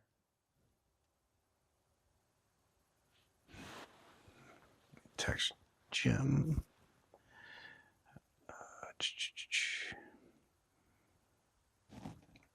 Hey man, period. You want to come in here? Okay. How'd it go? It was interesting. I heard walking. I heard movement. I heard what sounded like a female voice at one point, and that sounded like it came from upstairs. So it didn't sound like it came from here. But there was 100% like a male voice, and then it sounded like another male voice, and it sounded like it came from that direction. And that's when I had the goggles on. Okay. And then when I put the earphones on, you just feel like bugs are touching your skin, like your hair in your arm, because you're trying to pay so close attention to it. But there was definitely sound like walking, sound like something being dragged, woman, female voice, and male voice. And it was there, so wow. I would hope it showed up in here. Now, do you think those were sounds that were coming from the house somewhere, or do you think they were somehow being placed into your head? I think those are sounds that came from the house. Okay. Yeah. Because I only had and when you put the glasses on, because they're blacked out, every bit of your focus is on what you're hearing, what you're hearing and what you're feeling. Right. So it's funny because the minute you take the glasses off, it's almost like sound just goes back down. But the minute you put them on, give yourself it's like someone turns up a volume. Yeah, now. the minute you put them on and you give yourself a minute or two, it's like everything is amplified. It's just everything is there, which I like, because that's, we're relying more on those senses and trying to pay attention, and we're hearing things that a lot of times we wouldn't hear when we have our normal vision going. But there were definitely those sounds. We'll have to go back and review this. Okay. I wanted to put up a digital recorder. I totally forgot about it. But it was, they were loud. They were Really? loud sounds. I think loud enough to, where were you? Were you in the vehicle? I was eating my sandwich out at the picnic table, yeah. and then it started to rain, which it's still doing, and so I got in the car. So, but there were no sounds that you heard No. outside? Mm-mm. Okay. Mm-mm. Oh, it was interesting. I don't know if you want to do the same thing here, or you want to do it somewhere else. No, I think I want to do it in the same spot. You want to do it in the same spot? Yeah. Okay. I think the only change I'm going to make is I'm going to bring my REM pod in and just set it up. Okay. Just to That's see fine. if that picks up anything I've got else. the goggles and the headphones. They're right here. Okay. How you feel? You feel But I have done a couple things differently here. So I do have the REM pod just to see if we get any fluctuations there that can be picked up by it. Okay. I have a thermal camera to my left, exactly where you put the audio recorder. It's the same spot. All right. And that'll catch anything this way. Beyond that, it's the same. I'm just going to sit here. How long were you here for? About a half hour? Yeah, about a half hour. Okay. I think with just the glasses on for like 15, and then I had the glasses on for like 15. Okay. You're going to go out in the truck or something? Yeah, I'll head out in the truck. You'll be all set. All right, cool. All right, man. Okay, Jay's leaving the building. I'm going to let him get out. I'm leaving. Once again, we're at the Swart Wilcox house. This is the oldest structure in I the love city watching of them Oneonta. investigate, guys. Is this boring to you guys? Let me know. If you do think this is boring, let me know. I won't play these videos. I keep doing scary videos, but I loved watching them investigate, especially when activity's going on. And it's really the oldest structure in the whole area. It's been here, built in 1807. There was a log cabin here prior to that, built by the same family. They built the log cabin first, and then they eventually built this house in 1807. It's had a few families in it. The last people to actually live in this building, the last one died in 1970. So for many years it was unoccupied. It was owned by the city. Why the city bought it and then just let it fall apart, I'm not sure.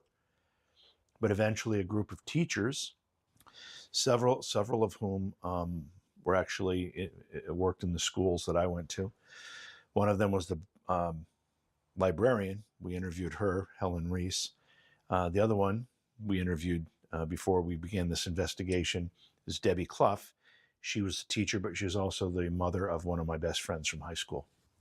Okay, so I just reset this, so in addition to picking up what it normally does, it's also set to pick up temperature fluctuations. So I've got a thermal camera to my left, and I've got the REM pod here. There's an audio recorder near the thermal camera. We've got two cameras focused on me, and I'm going to begin. We're going to see what happens. Jay's already been in here, and now we're going to see what I get. These goggles completely black out vision.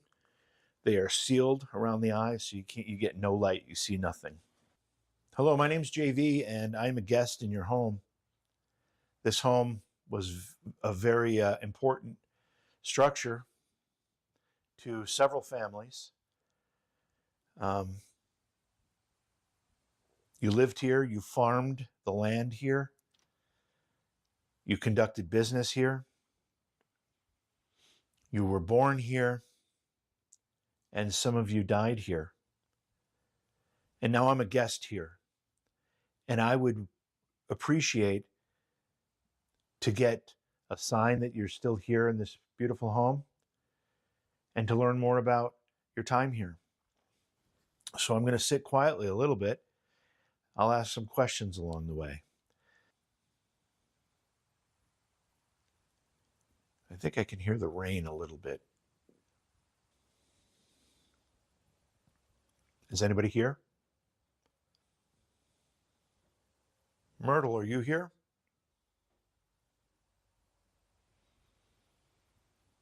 Sounded like a little bit of movement over there. Not sure.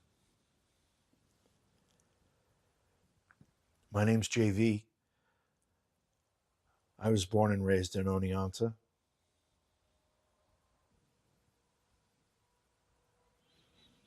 You didn't have electricity in this home, yet you lived here and were happy here. No running water. Right through a time where almost everybody had those conveniences. I'm getting a real ringing in my ear right now. High-pitched ringing.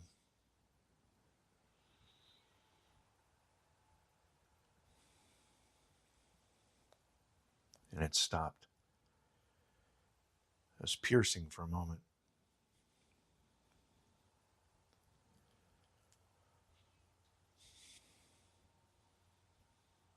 I'm listening very, very carefully if there's any way you can make a noise or say something that I can hear.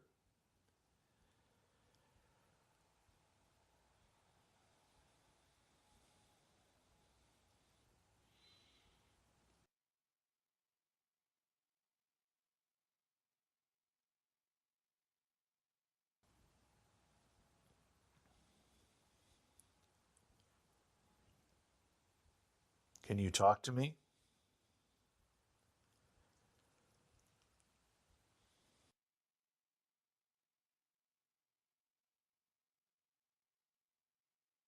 Okay.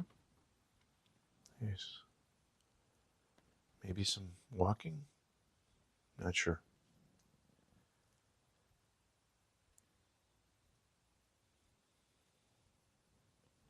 I can't see anything. It's pitch black.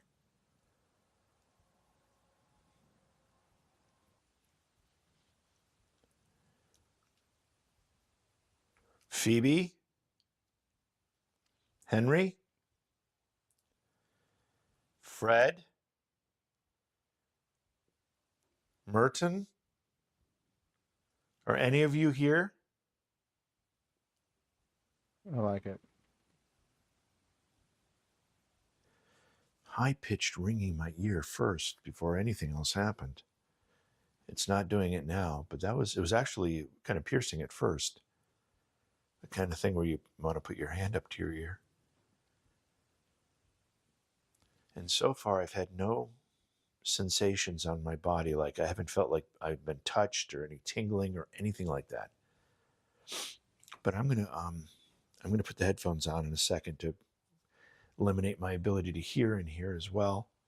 So I'm gonna put something over my ears right now. Whew.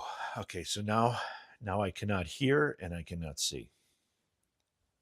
I can barely hear my own voice. The only reason I can hear it is because it's vibrating in my head.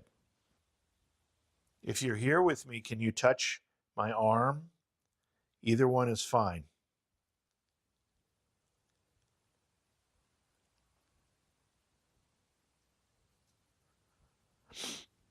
I feel something on my leg. Are you touching my leg instead of my arm?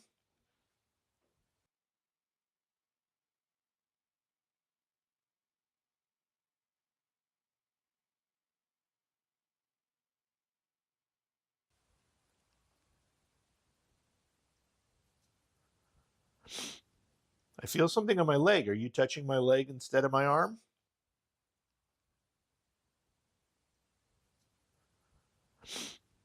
I feel something on my leg. Are you touching my leg instead of my arm?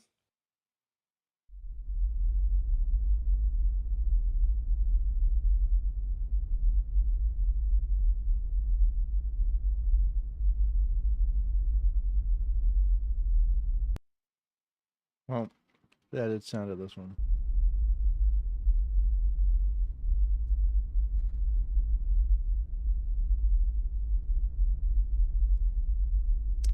Huh?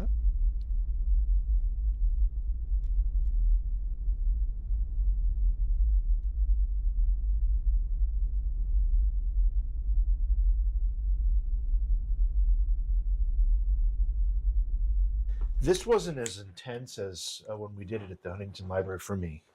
However, I did go through a period where I had a headache. Mm-hmm. Listen, I've got allergies. You know that. It could have been sinus related. Who knows? I mean, But it's like in the front of your head, though? in the front of my head. Yeah, sometimes I get that every so often doing it too, and it's like, I don't know if it's a pressure headache or what. Yeah, you don't know if is it because you're focused so hard and your brain is shifting its attention to different senses. If that is what it's doing, I don't know. And that might be, but I find when I was sitting there earlier, I was doing this because you feel like your face is vulnerable. Yeah, very. So I kept on doing this, like putting my hands up, like just trying to protect my face. Yes, very. Thought I heard a male voice, but it sounded like it came from this back room. And the only thing I wish we hadn't done, I wish I hadn't have told you initially. Yeah, I know that was a mistake Yeah. we made, but it's only the second time we've tried this system. So, but either way, I tried not to let that influence me. I definitely heard something. Okay. So whether it was male or female, we'll have to determine on playback. All right. Yeah. No, it's awesome. I mean, we can check upstairs. Yeah, that's been pretty much the last of the spots. I think that's it. Yeah. All right, let's do it. Okay, cool. It's almost over, guys. Jason and 10 more JV minutes. You guys down for that? heading to the second floor. Up the ladder stairs. The ladder stairs.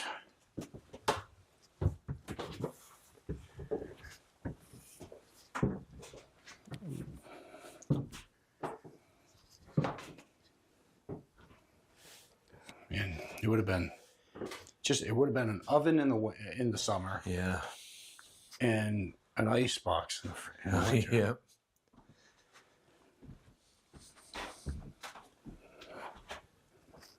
How long ago did they post? You know, this like before fans, before any of that Well, stuff. they had no electricity here, so they had nothing. Yeah. Nothing but open windows and closed windows. About a month ago. So All right, a month ago. the story of Myrtle is one we haven't explored too much. But well, depending on which version you read, 5-year-old girl that died from moroseness Which is sadness. Which is sadness, and was buried on the property and left here for 67 years before they moved her remains to an actual cemetery. Without any other family members. Yeah, alone. You know, they dealt with death a lot differently back then because it was far more common. Yeah. And, you know, okay, it's sad, and they just went out in the back and dug a hole. She had a copper casket, so it survived. Yeah, they said it was in remarkably good shape. Yep. But you wonder, you know, this whole moroseness, you know, what is that really about? And did she have a mental deficit or handicap of some point that they couldn't identify, couldn't diagnose at that point? Was there a physical ailment, a brain tumor or something that they didn't understand? You don't hear of a child dying of sadness.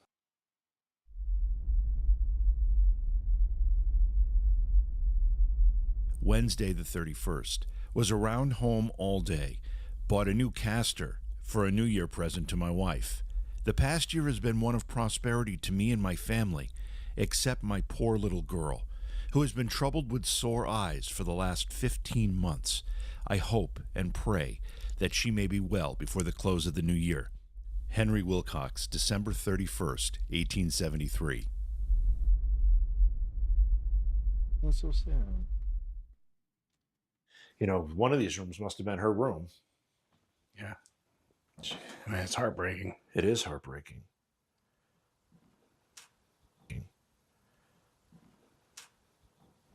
Myrtle? Are you here with us, Myrtle?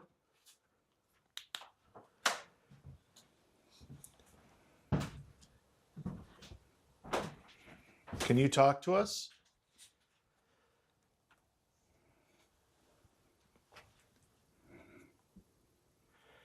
Can you tell us why you were so sad? Can we help you? Is there a way we can help?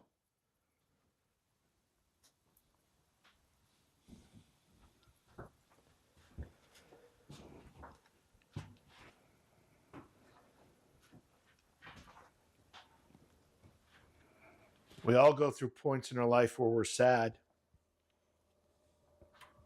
You're not alone. Can you help us understand what you were going through?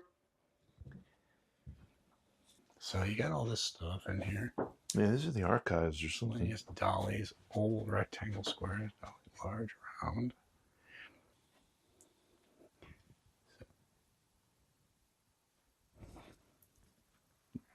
That was a cough, dude.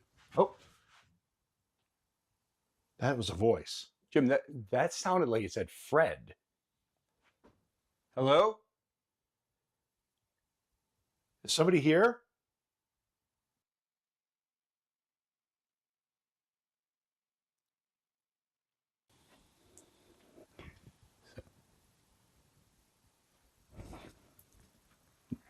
That was a cough, dude. Oh. That was a voice. Jim, that sounded like it said Fred.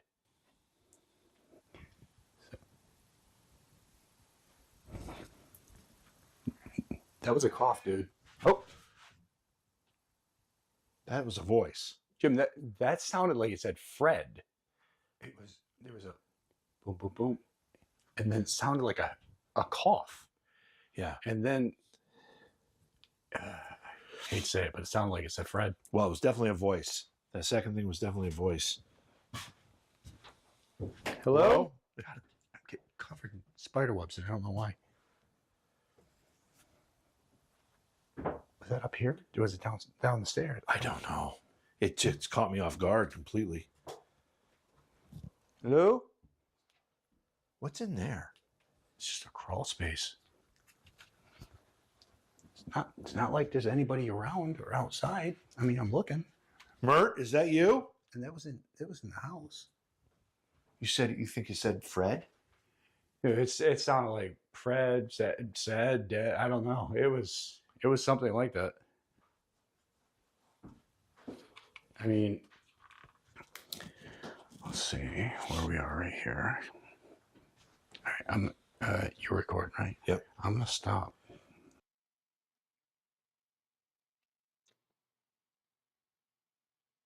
Here it comes. Reading cards. That's a cough. Listen. That was a cough, dude. Oh, we got the voice. Heard it. Good. That was a voice. Jim, that sounded like it said Fred. Hello? That was a voice. Jim, that We sounded caught like it. it said Fred. We caught it. Wow. Hello? What were we talking about at the time? We're talking about the stuff on the shelves. Yeah. Well, we Postcards. had been talking about Myrtle and the death. But you know the funny thing? It sounds similar to what I thought I heard when I was in the chair. Really? Yep. 100%. Wow. But it sounded like it was far away.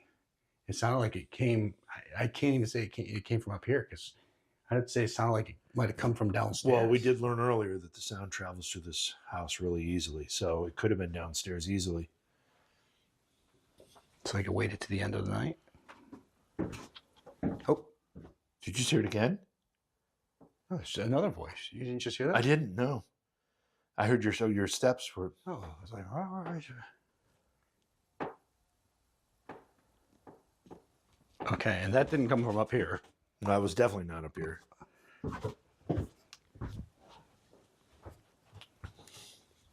Hello? It's empty. No, it's desolate. And it's been raining, so there's nobody just wandering out there.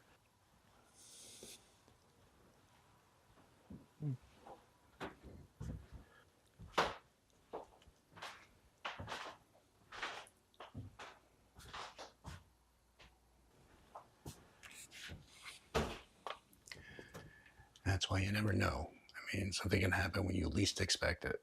Like when you're looking at postcards in an attic. That was crazy. Wow.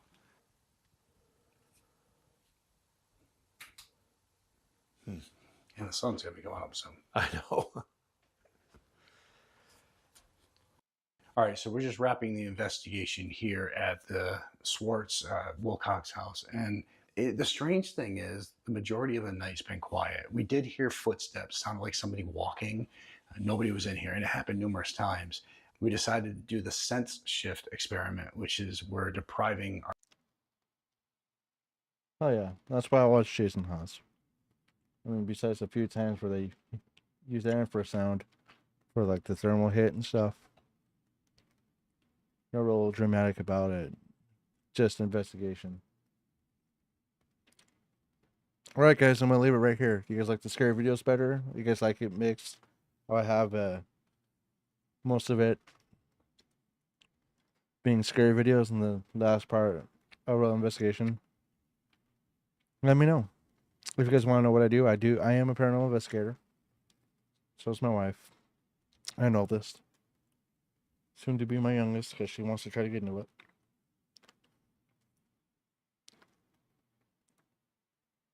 But yeah. If you guys are watching live and commenting on other sites, I'm trying to keep up and check everything. I can see Twitch and stuff on OBS.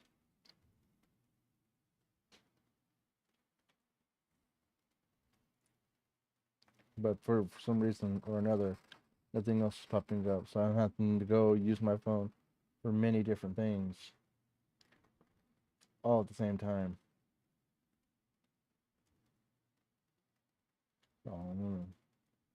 So I apologize if I don't see your comment live. Makes me feel bad. But anyways, I'm gonna leave it right here, guys. Let me know what you guys think. You guys want some more scary videos? Let me know.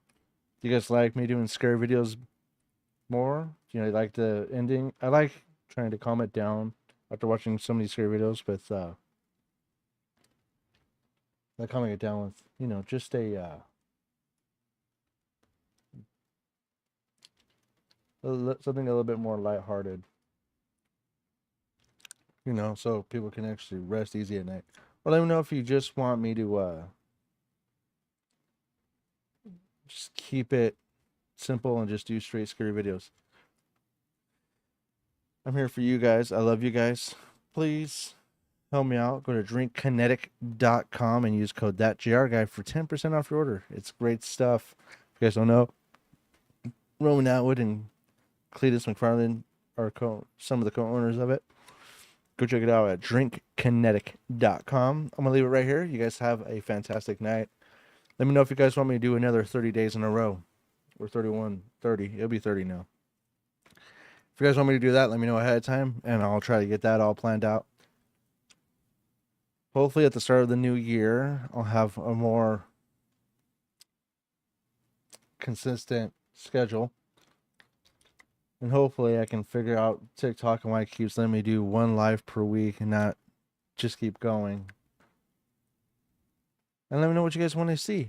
I do gaming too if you guys are new, and you guys can call me just JR. Or you guys can call me that JR guy. Either way, I'm here for you guys. If you guys want to comment, I do have a Facebook page and an Instagram and an X, so you can ask all the questions there. I try to get back as soon as I can. And I love you guys. I hope you guys have a fantastic night. And I hope you guys have some nightmares. I'm just kidding. I hope you guys don't have nightmares. Just want to let you guys know there's nothing scary in the dark. Love you guys. Let me know if you guys have any questions, concerns, comments. I love you. Have a fantastic